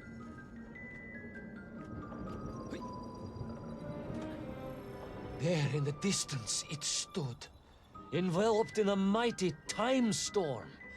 The world clock, General. The beating heart of all history. The axis mundi, the pillar of the world. Not enough to conquer Russia by drilling back to the surface with his magical mind-controlling atomic radio set, then. No, General. You see, what if he could fuse little Orpheus directly with the world clock? Then his message would radiate with every tick and every talk. He would not simply be the Tsar. He would be the Tsar of all time, the eternal tyrant. The literal incarnation of everything our glorious revolution stood to overthrow. Oh.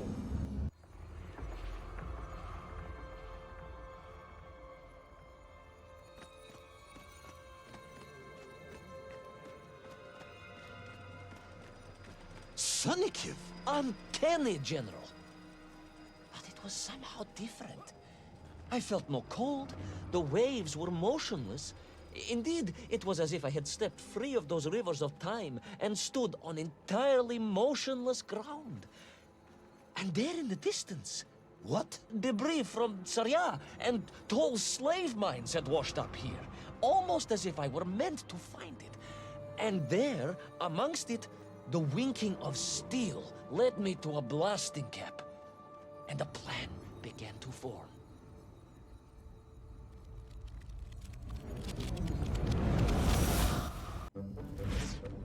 Oh. Hujan meteor.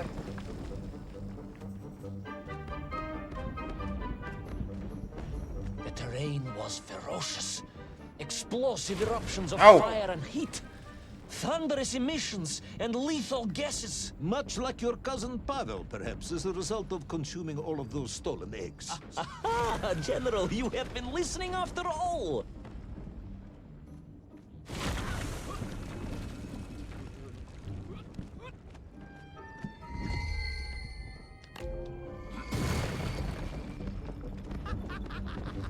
ketawa lagi.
Agartha again. But why? You are stalling, comrade. The clock is ticking. Tick-tock, tick-tock. Of course. In a flash of inspiration, I understood. It was all wrong, you see, General. That we can agree on. We should never have gone to the center, because without little Orpheus, Toll could not have become the tyrant he had. The rocket drill was his means to reach the world clock, but it was little Orpheus that enabled him. And the time itself, the world clock itself, was determined to make matters right. With a little help from you, of course. Merely a simple pawn in a game played upon a cosmic scale, General. But a pawn who understood that he was being given a second chance to grab a chunk of the explosive resin that wondrous city was built upon.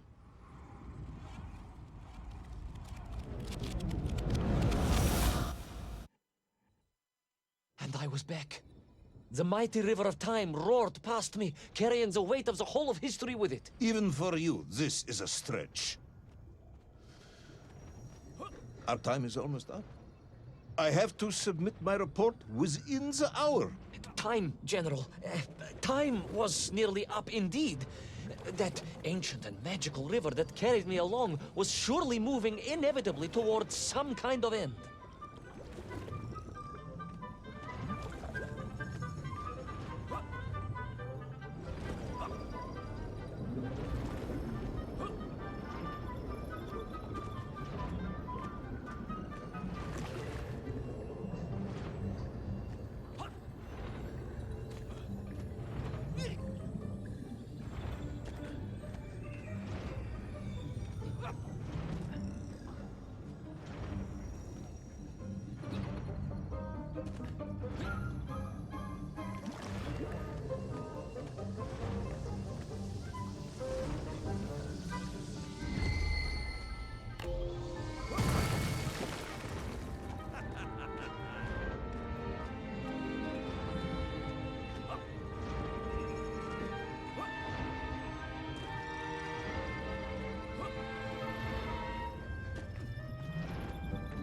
Enough.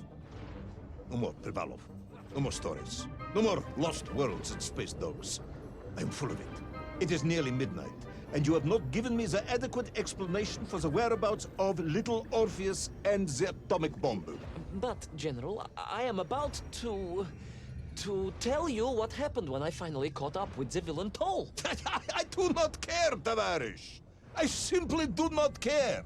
You have worn me down, and it is time to call a halt to this. I bear you no malice, comrade. In many ways, I admire you, but time is running out. Yes, General, yes. Time. Because it was time itself that suddenly appeared to be on my side.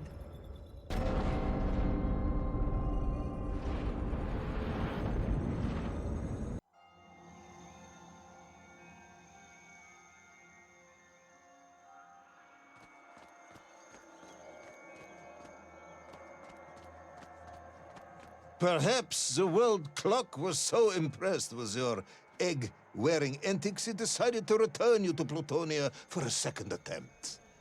I would strongly suggest you cut to the chase. The chase, yes. The pursuit of tall and little Orpheus. I stood there with the resin fragment in one hand and the blasting cap in the other, and then, just like that, a clock began to ring.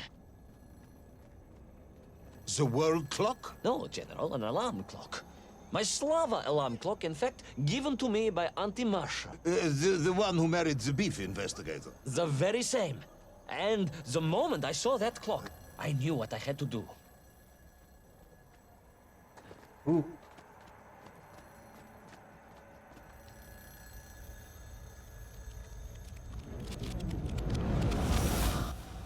Yes, I'm waiting. A bomb, General. A bomb to destroy a bomb. So, you decided to build a bomb, eh? A bomb to destroy little Orpheus. It was a simple plan, really, General. Yes, you are very fond of your simple plans.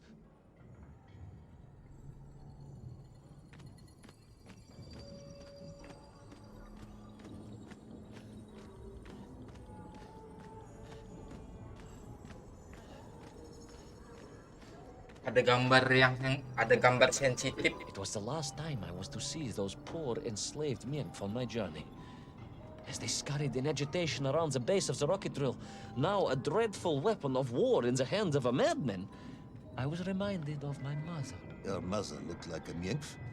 That is extremely disrespectful, comrade. No, I meant I was raised by my mother from an early age, of course. My childhood memories of my father were all too brief. You are rambling, Comrade Privalov. Time is running out. Dieni Rezinovi.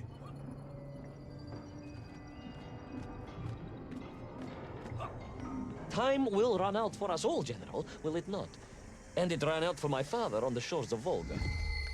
Your father fought at Stalingrad? He did, General. So did I. Well, so you see, General. Perhaps we are just the same, you and I. Perhaps we are all just Menkf in the end.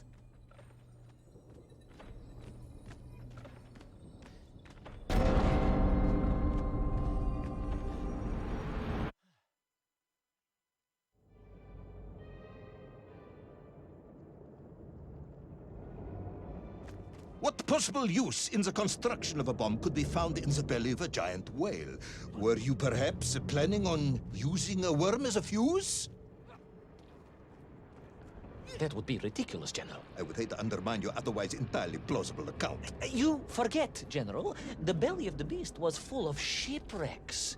And on one of them, I was bound to find what I was looking for. Fuse wire.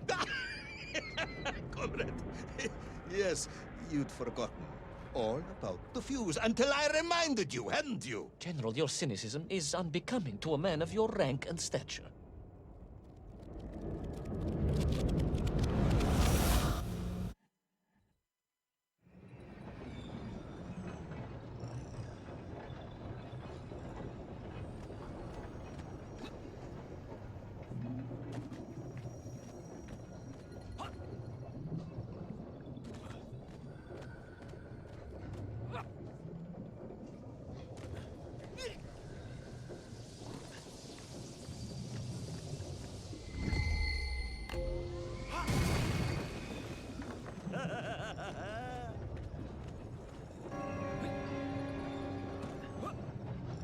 The clock was now ticking, General. Literally. I was surrounded by time, immersed in it, floating along a river of it on a raft made of history, seeking the next moment of opportunity to hurtle backwards amongst those lost worlds. I am a patient man, Tavarish. I lost 3 toes in the winter outside Charkovskaya in 42. A drunken dentist removed 2 frostbitten toes and 1 perfectly healthy one. You may therefore consider me a man blessed with an uncommon level of endurance for discomfort. I hate visiting the dentist. My uncle Vanya was a dentist, and he was a deeply strange man.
Kambing.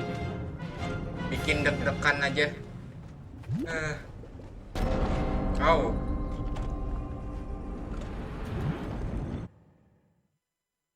And so to the ocean floor, and that strange submerged city, and those poor lost vessels.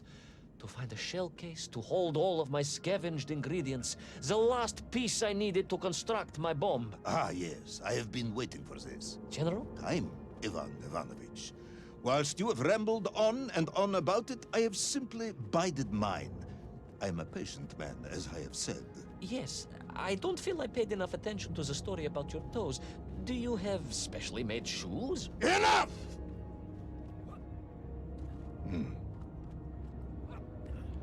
Now I have your full attention. Indulge me, Tavares. Explain to me how you made this bomb. General? Your bomb, comrade, that you so brilliantly constructed to destroy little Orpheus. Tell me how you made it.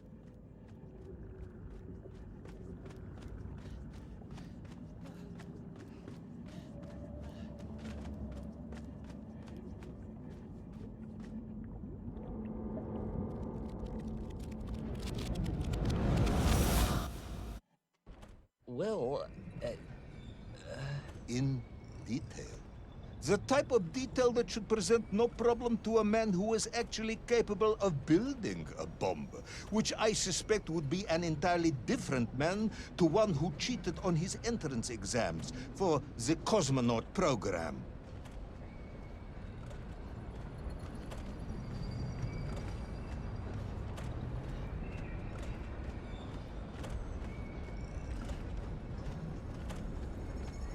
You are uncharacteristically silent, comrade. Cat, got your tongue? if I may, General, perhaps just a minute or two to gather my thoughts? There are precious few minutes left. We have reached our conclusion, I think.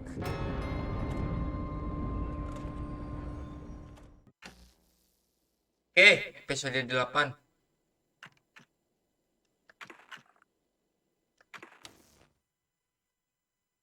Let us recap. 3 years ago, you were sent to the center of the Earth as part of a top-secret mission to ensure the delivery of little Orpheus, an atomic-powered capsule.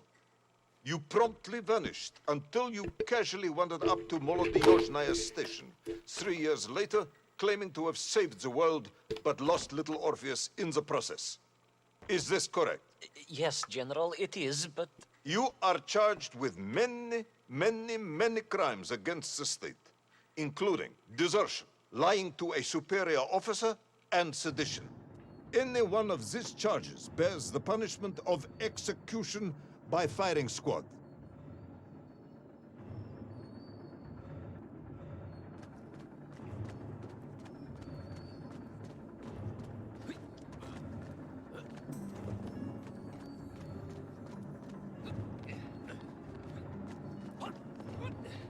General, you must be reasonable.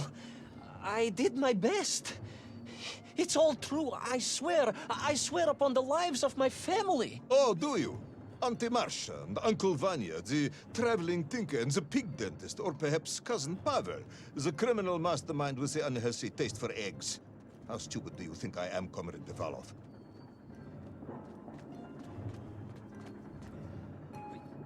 Subdayu, it is all true. Maybe your toy maker, or was it watchmaker, father, who apparently taught you all he knew, despite being killed when you were less than 5 years old. I was a fast learner?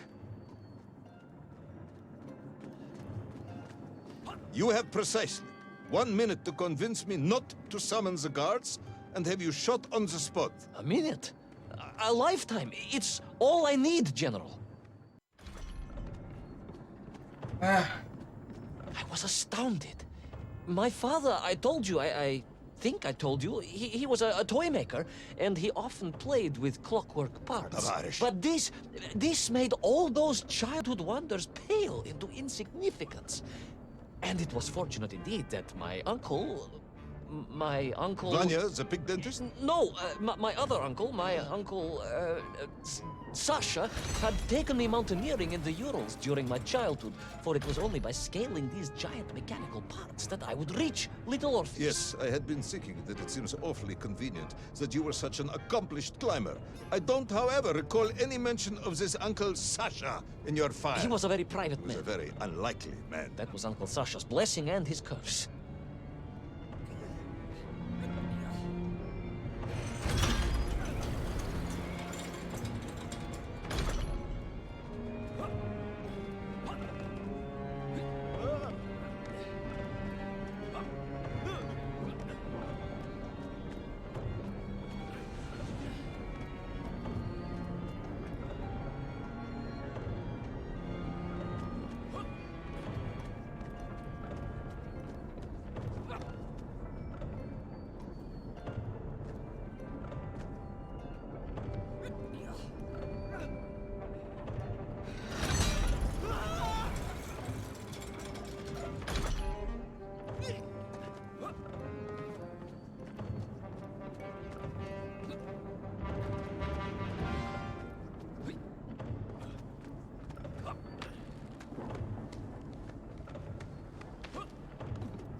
Those great wheels and cogs clashed and boomed.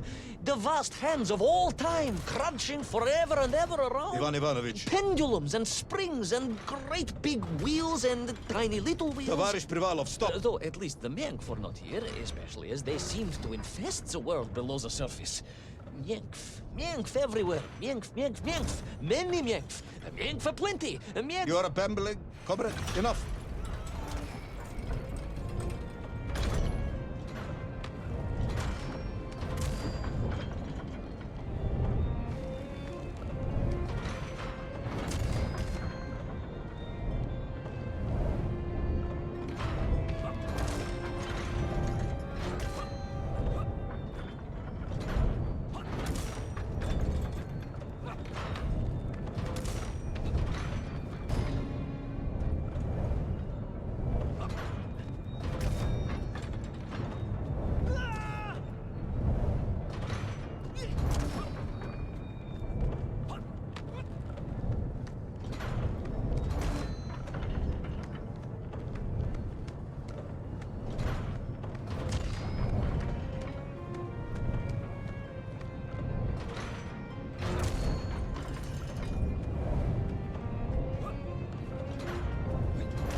But where was Toll?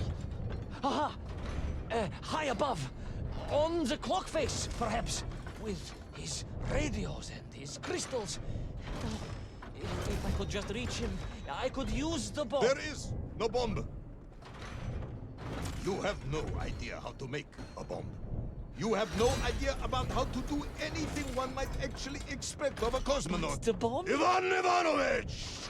General? Time is up.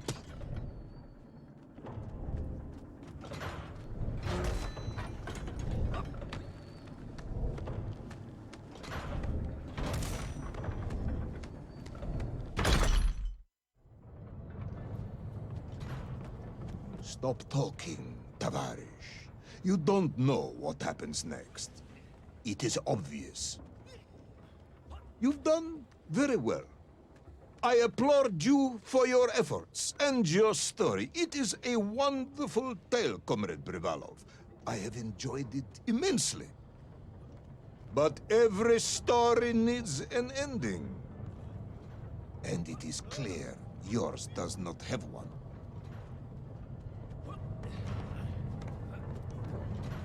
I just need more time. I think that even if I gave you all the time in the world, it would not be enough. No, General. I can do this.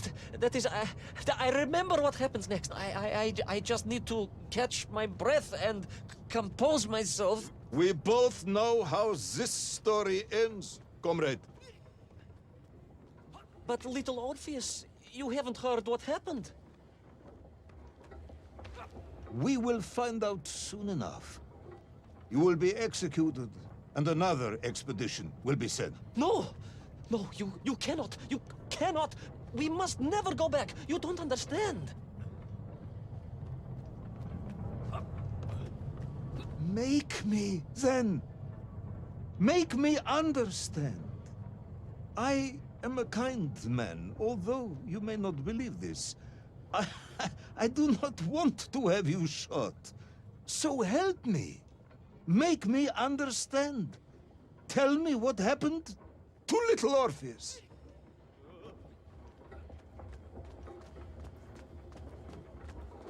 It was. Ivan Ivanovich? It was. It was. No. I'm sorry, General. I'm sorry, I have no idea.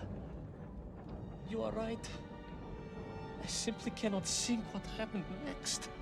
It's just a blank, General. There's nothing there. I am very tired, you see. Comrade Privalov. Ivan. You're right. It's over, General. Perhaps you would be so kind as to write to my mother for me. Of course I will. You are a kind man, as you have said. And, General, Yes, Ivan. was it a good story? Oh, yes. It was an excellent story. Thank you, General. I am just sorry I couldn't give you an ending. Unless... General? Quiet, Tovarish. I am thinking. Unless... I seem to remember that there were many problems with little Orpheus during production. General? Problems with the casing around the atomic battery. Concerns. Concerns, General? Yes, concerns. Unlikely though that might be.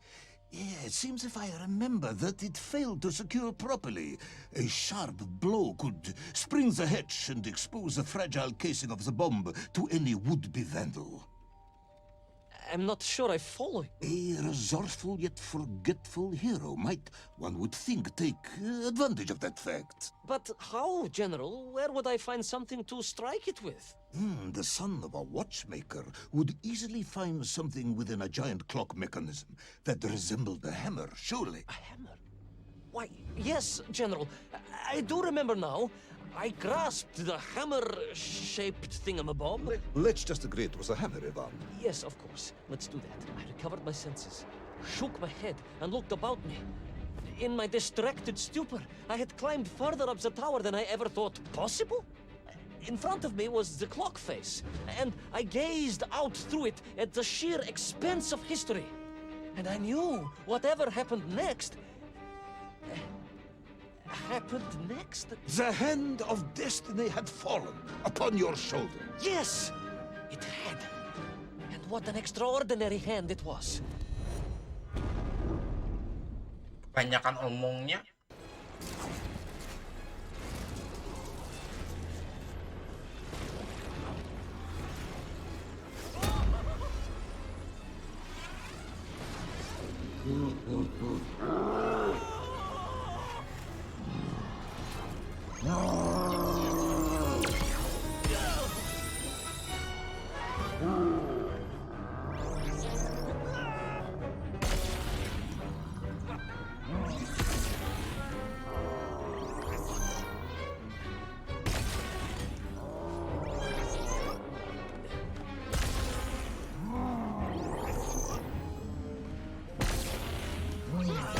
เอ้า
And so, Tol was defeated. Little Orpheus destroyed, the bomb lost forever. Not just that, General. In that moment, time sprang back to its proper shape, and I found myself once more in Plutonia, as the start of my journey. But the wound in the interior sky was gone. The drill was gone. It was as if I had never been here. Anjay. And they were nymph, free and Berkawan. happy, without the tyranny of toll, free to pursue their simple lives. But we can never go back? Never, General. One drill, one metal sphere, one lone cosmonaut was nearly enough to destroy time and unleash the tyrant toll upon our world. Who would think an innocuous beeping radio housed in a ball of metal could change the world so dramatically? Who indeed? But tell me, what of you? And what of your return to the surface? I stayed amongst the Mienk for as long as I could. But I came to realize they had begun to worship me as a king. No, General. I am a good socialist and could not allow this workers' paradise to become corrupted. And so I left that wonderful land for the last time. And then? And then I walked. For 2 years I wandered, always looking for a way home, through lands and worlds almost beyond imagination. Until one day I emerged, blinking into sunlight, and realized I was home. Until one day I emerged, just like that? You just found your way back to the surface? Well, General, it was a little more complicated than that. There were great obstacles to overcome, and terrible challenges to face, and incredible lands to explore. Enough, Ivan. Little Orpheus is lost forever. The interior is sealed. You have returned with a story of socialism, triumphing over incredible odds. It is, as I said, enough for one night. Enough for my report, at least. General, if I may... Comrade Ivan Ivanovich Privalov, you are found guilty of all charges brought against you and sentenced to execution by firing squad. However, having listened to your story, I believe you are quite mad. In other words, I find your madness guilty, not you. And we cannot execute madness. And indeed, there are lessons to be learned, even in the depths of this madness. Perhaps the Americans were right to send the chimp after all. So, General? Get out of my sight, Ivan. Go home. Enjoy a state pension as a madman. Just make sure I never see you again. Yes, General. Of course, General. Anything you say. I shall be small and quiet and live a life without excitement and... Out! Until one day I just emerged. Oh, very good, Tavarish. Very good indeed.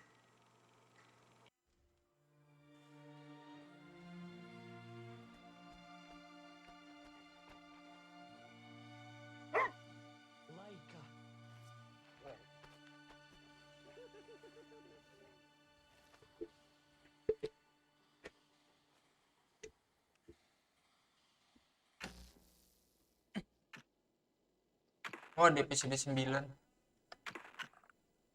Oh, bonus.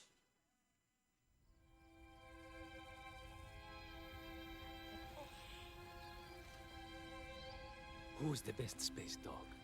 Oh, где моя хорошая, хорошенькая моя, ты просто космическая. Eh? Who's the best hairy cosmonaut? It is indeed a lovely sunset, and it reminds me of the skies of Peru. I didn't? I never told you about the wonderful Sky City? Well, it was an extraordinary place, but one filled with dangers. Well, it might have been simple for you to cross it, but you were in a space capsule. I had to rely on my own 2 feet, my noshki. Feet which, I might add, had just crossed the interior, beaten the villain Toll, and helped inspire the Myank to a workers' revolution. Oh, that's all very easy for you to say, but your idea of civilized behavior is licking your own bottom in public. No. My adventures above the clouds were filled with untold dangers, death-defying escapes, and some really quite extraordinarily large Bielorybitsa. And it happened... Weeks had passed since I left Plutonia, and one evening, exhausted, I simply fell asleep at the foot of a strange windmill.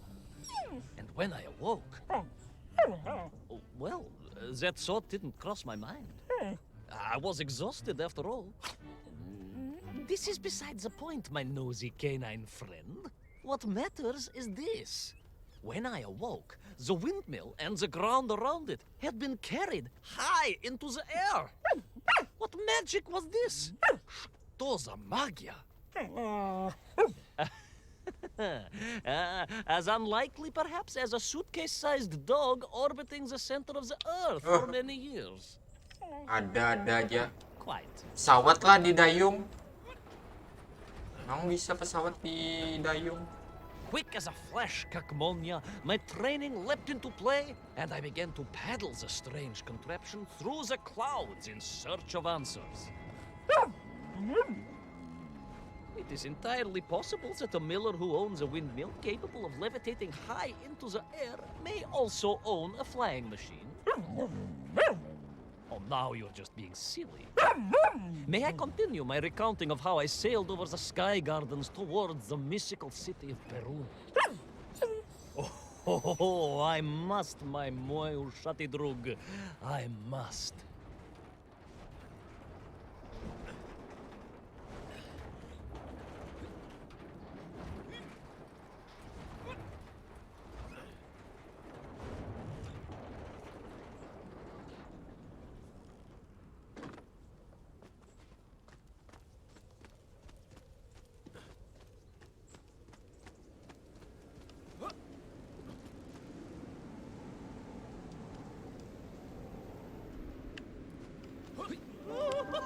Anjay.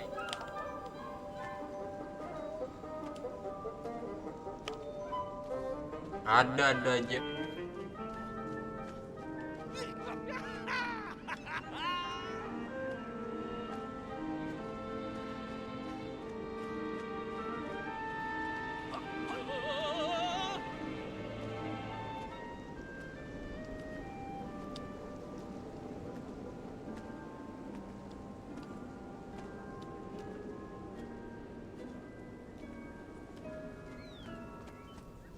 What powerful emanations! What mighty gusts! What an epic shkval! They reminded me of Cousin Pavel, yes! But whereas his rearward zephyrs could curdle milk and tarnish the teaspoons, these magical wafts only serve to carry me aloft and onwards.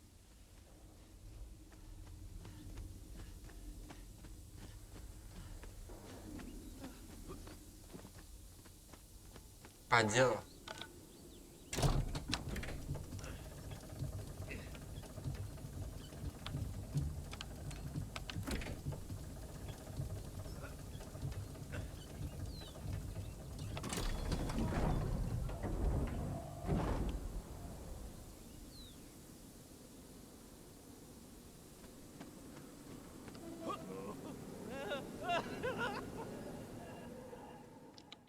But something was afoot in the gardens of Perun.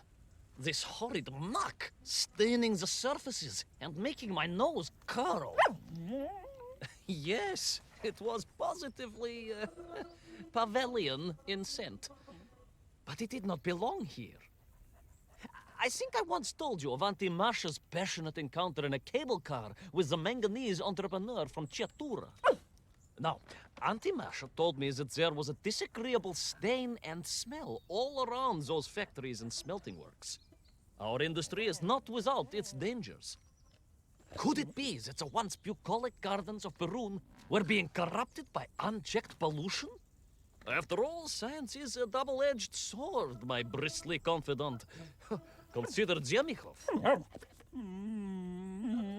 Of course.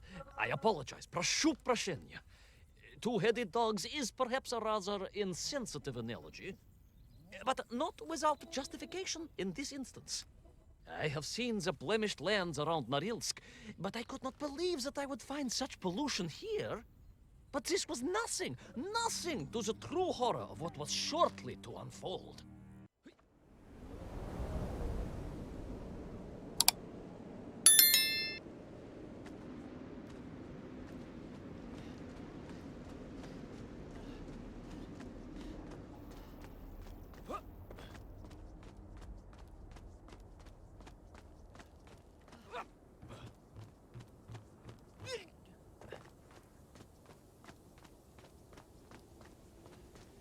Fajir lagi.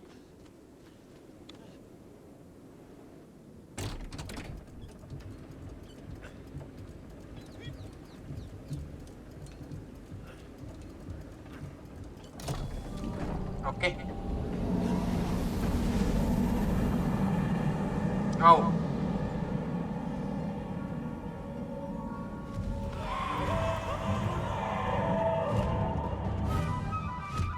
That terrible страшная machina spewing its poison into the air had created a monstrous thing. A being. A malignant spoiler of the noble and pure. And it had taken on the form of its prey. Well, of course. No, конечно, I was the prey. The citizens of Perun had clearly long since fled the evilly sentient smog, but I inadvertently wandered into its lair. Oh, I know. Misfortune seemed to dog me. Oh, sorry, I do apologize. To follow my every footstep. But no time to ponder, no time to bemoan the hand that fate had dealt me. No, all that was on my mind was escape, конечно.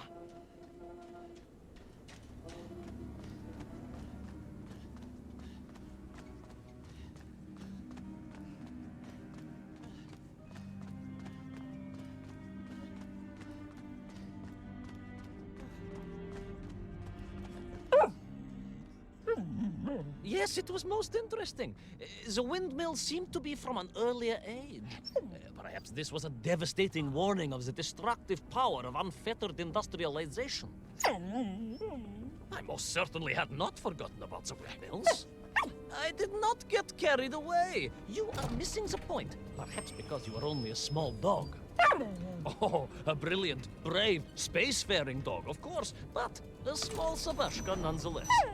If you perhaps listened more and interrupted less, I am just getting to the explanation of the windmills.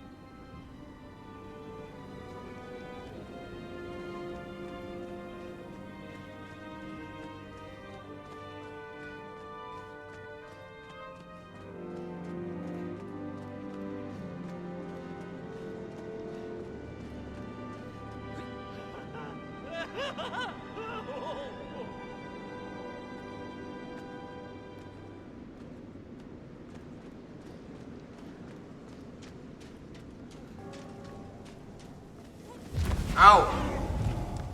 My stinking nemesis was back. But more interesting was the change in the city.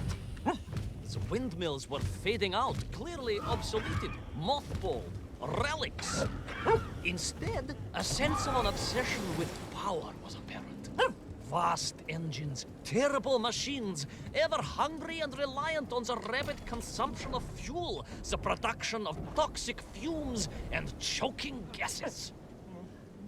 Pride, my pushisti compadre, pride, ambitia, ambition, the dark side of science. Zemekov's had too many. Don't be ridiculous, dog.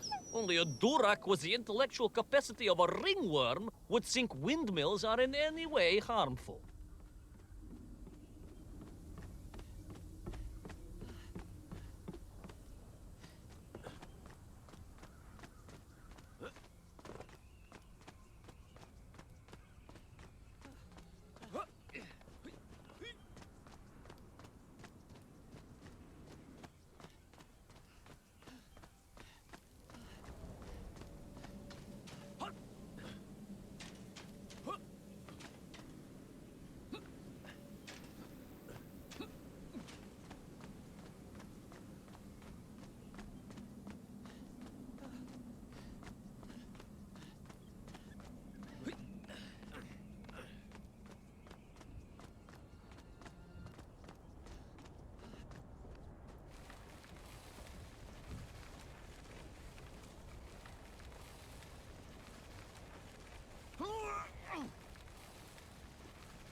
Of course, you never had much of a chance to travel. Sarcasm doesn't suit you. You don't have the tail for it. You do, at least, have a tail. Mind you, family gossip maintained that so did Uncle Rabliem. Although it was apparently little more than a stub, and a source of considerable discomfort and social anxiety for him. The question of whether or not Uncle Rabliem wagged his stub is very much off topic. What I am trying to say is that your upbringing on the streets of Moscow meant you never saw the blackened fields of Magnitogorsk. The sacrifices made by the valiant citizens of that industrial heartland, as they drowned in their own blight, even as they powered the state forwards. I was reminded of Magnitogorsk as I wandered through those fields of pipes and foundries. And I wept for the loss of innocence that so often goes hand in hand with progress.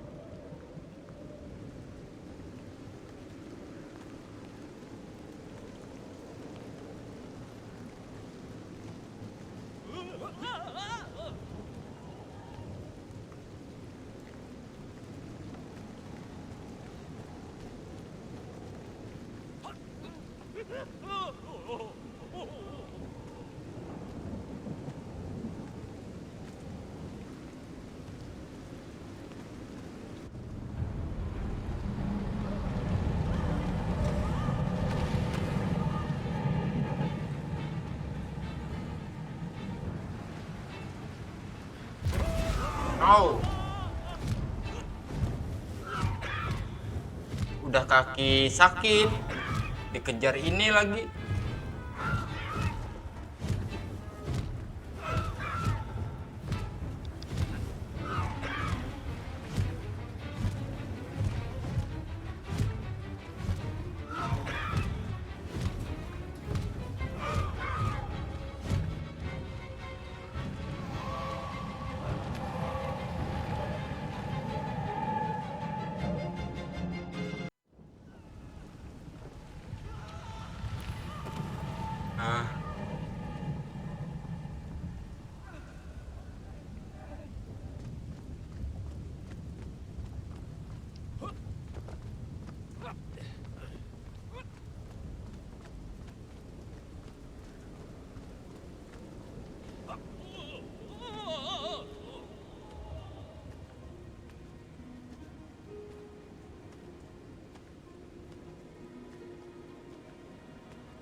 What strange metal Bielorybitsa clearly designed to swim through the air? I was amazed. And there was more. Beneath the fins, I spotted the apertures of hoses and was reminded of the time Auntie Agrafina devised a contraption to water all of her copious algae beds simultaneously with one flush of the toilet by a system of pipes and valves that ran throughout her house. Можно так сказать, in a manner of speaking, yes. Her algae were most irrigated, although her neighbor Victor was washing his trousers in the sink at the time and was bruised quite severely about the face and body. But these were no ordinary flying metal fish. They were designed to expel air, fresh air, and push back the polluted clouds.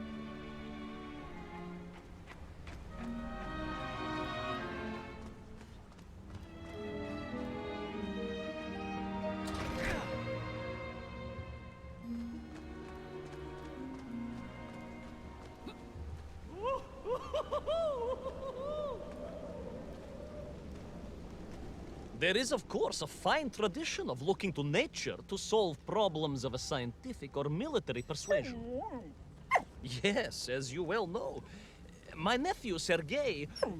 Yes, the very same. Poor lad with his dermatological eruptions.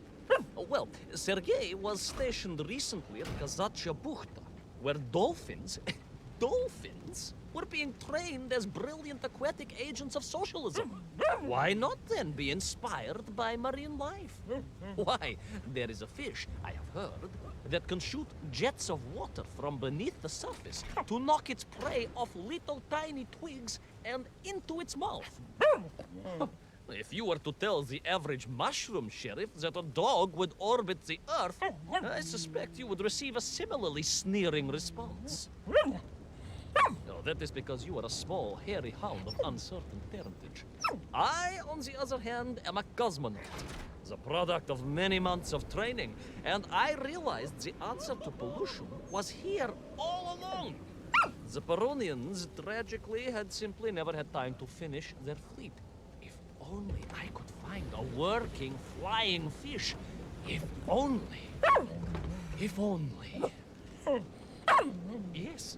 If only.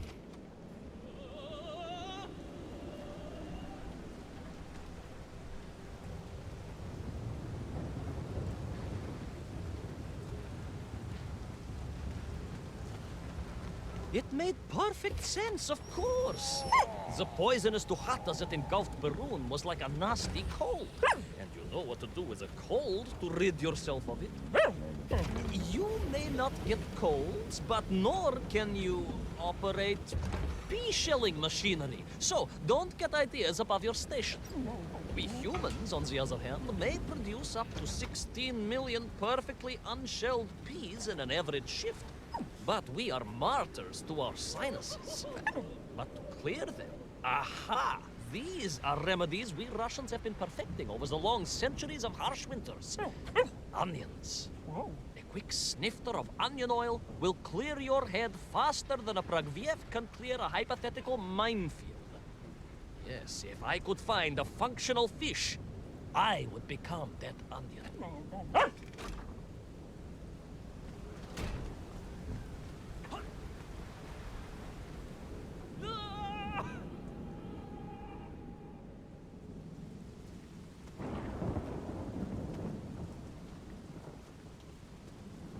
Seperti berenang. Nah.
Anjay.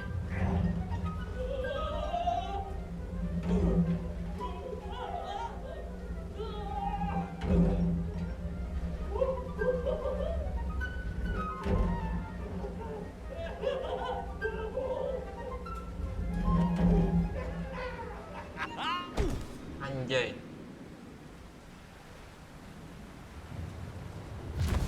Oh.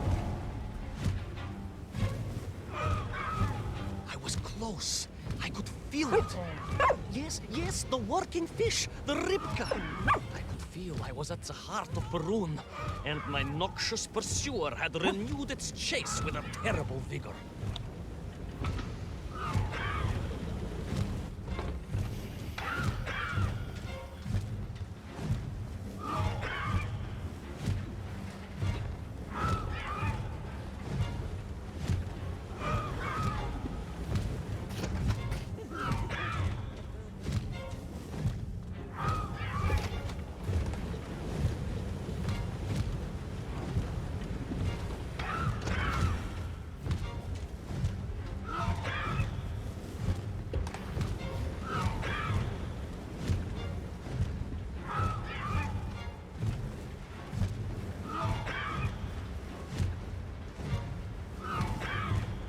Not far now. I just had to keep going, keep pushing. It's almost as if you knew, Pavel. Uncanny. How about it?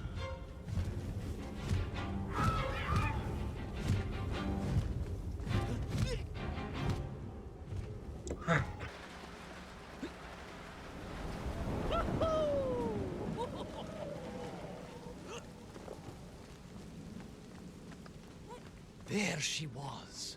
A beautiful sight. Her scales shimmering in the sunlight, her fins poised for action, her onion cannons primed for a great aerial conflict unseen in the annals of human endeavor. And you are just jealous it was a bigger flying machine than yours. No, bilious pal. It was time for science to fight back. Yes, my hairy compatriot. Ayachale, onwards to victory!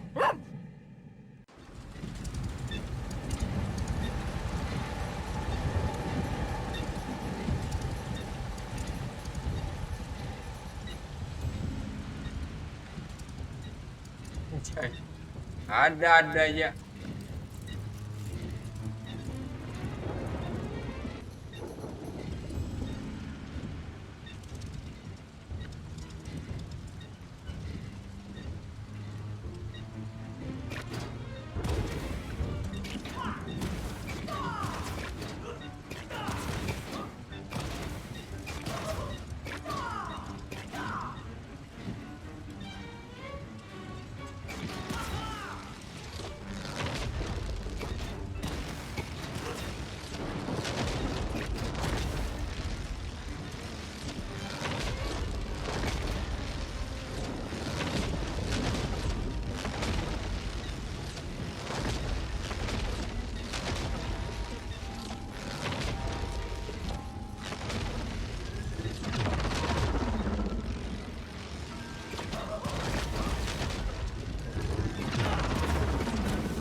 Oke.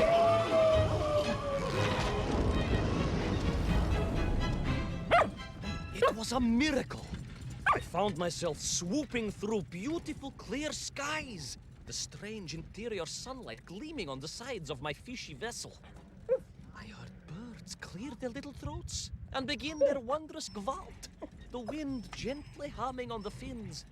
And then, all of a sudden, under it all, well, you see, in my hurry, it didn't even occur to me to check how much fuel was carried in the strange craft. With a horrible splutter, the engines choked and died. And suddenly we were plummeting downwards towards our doom.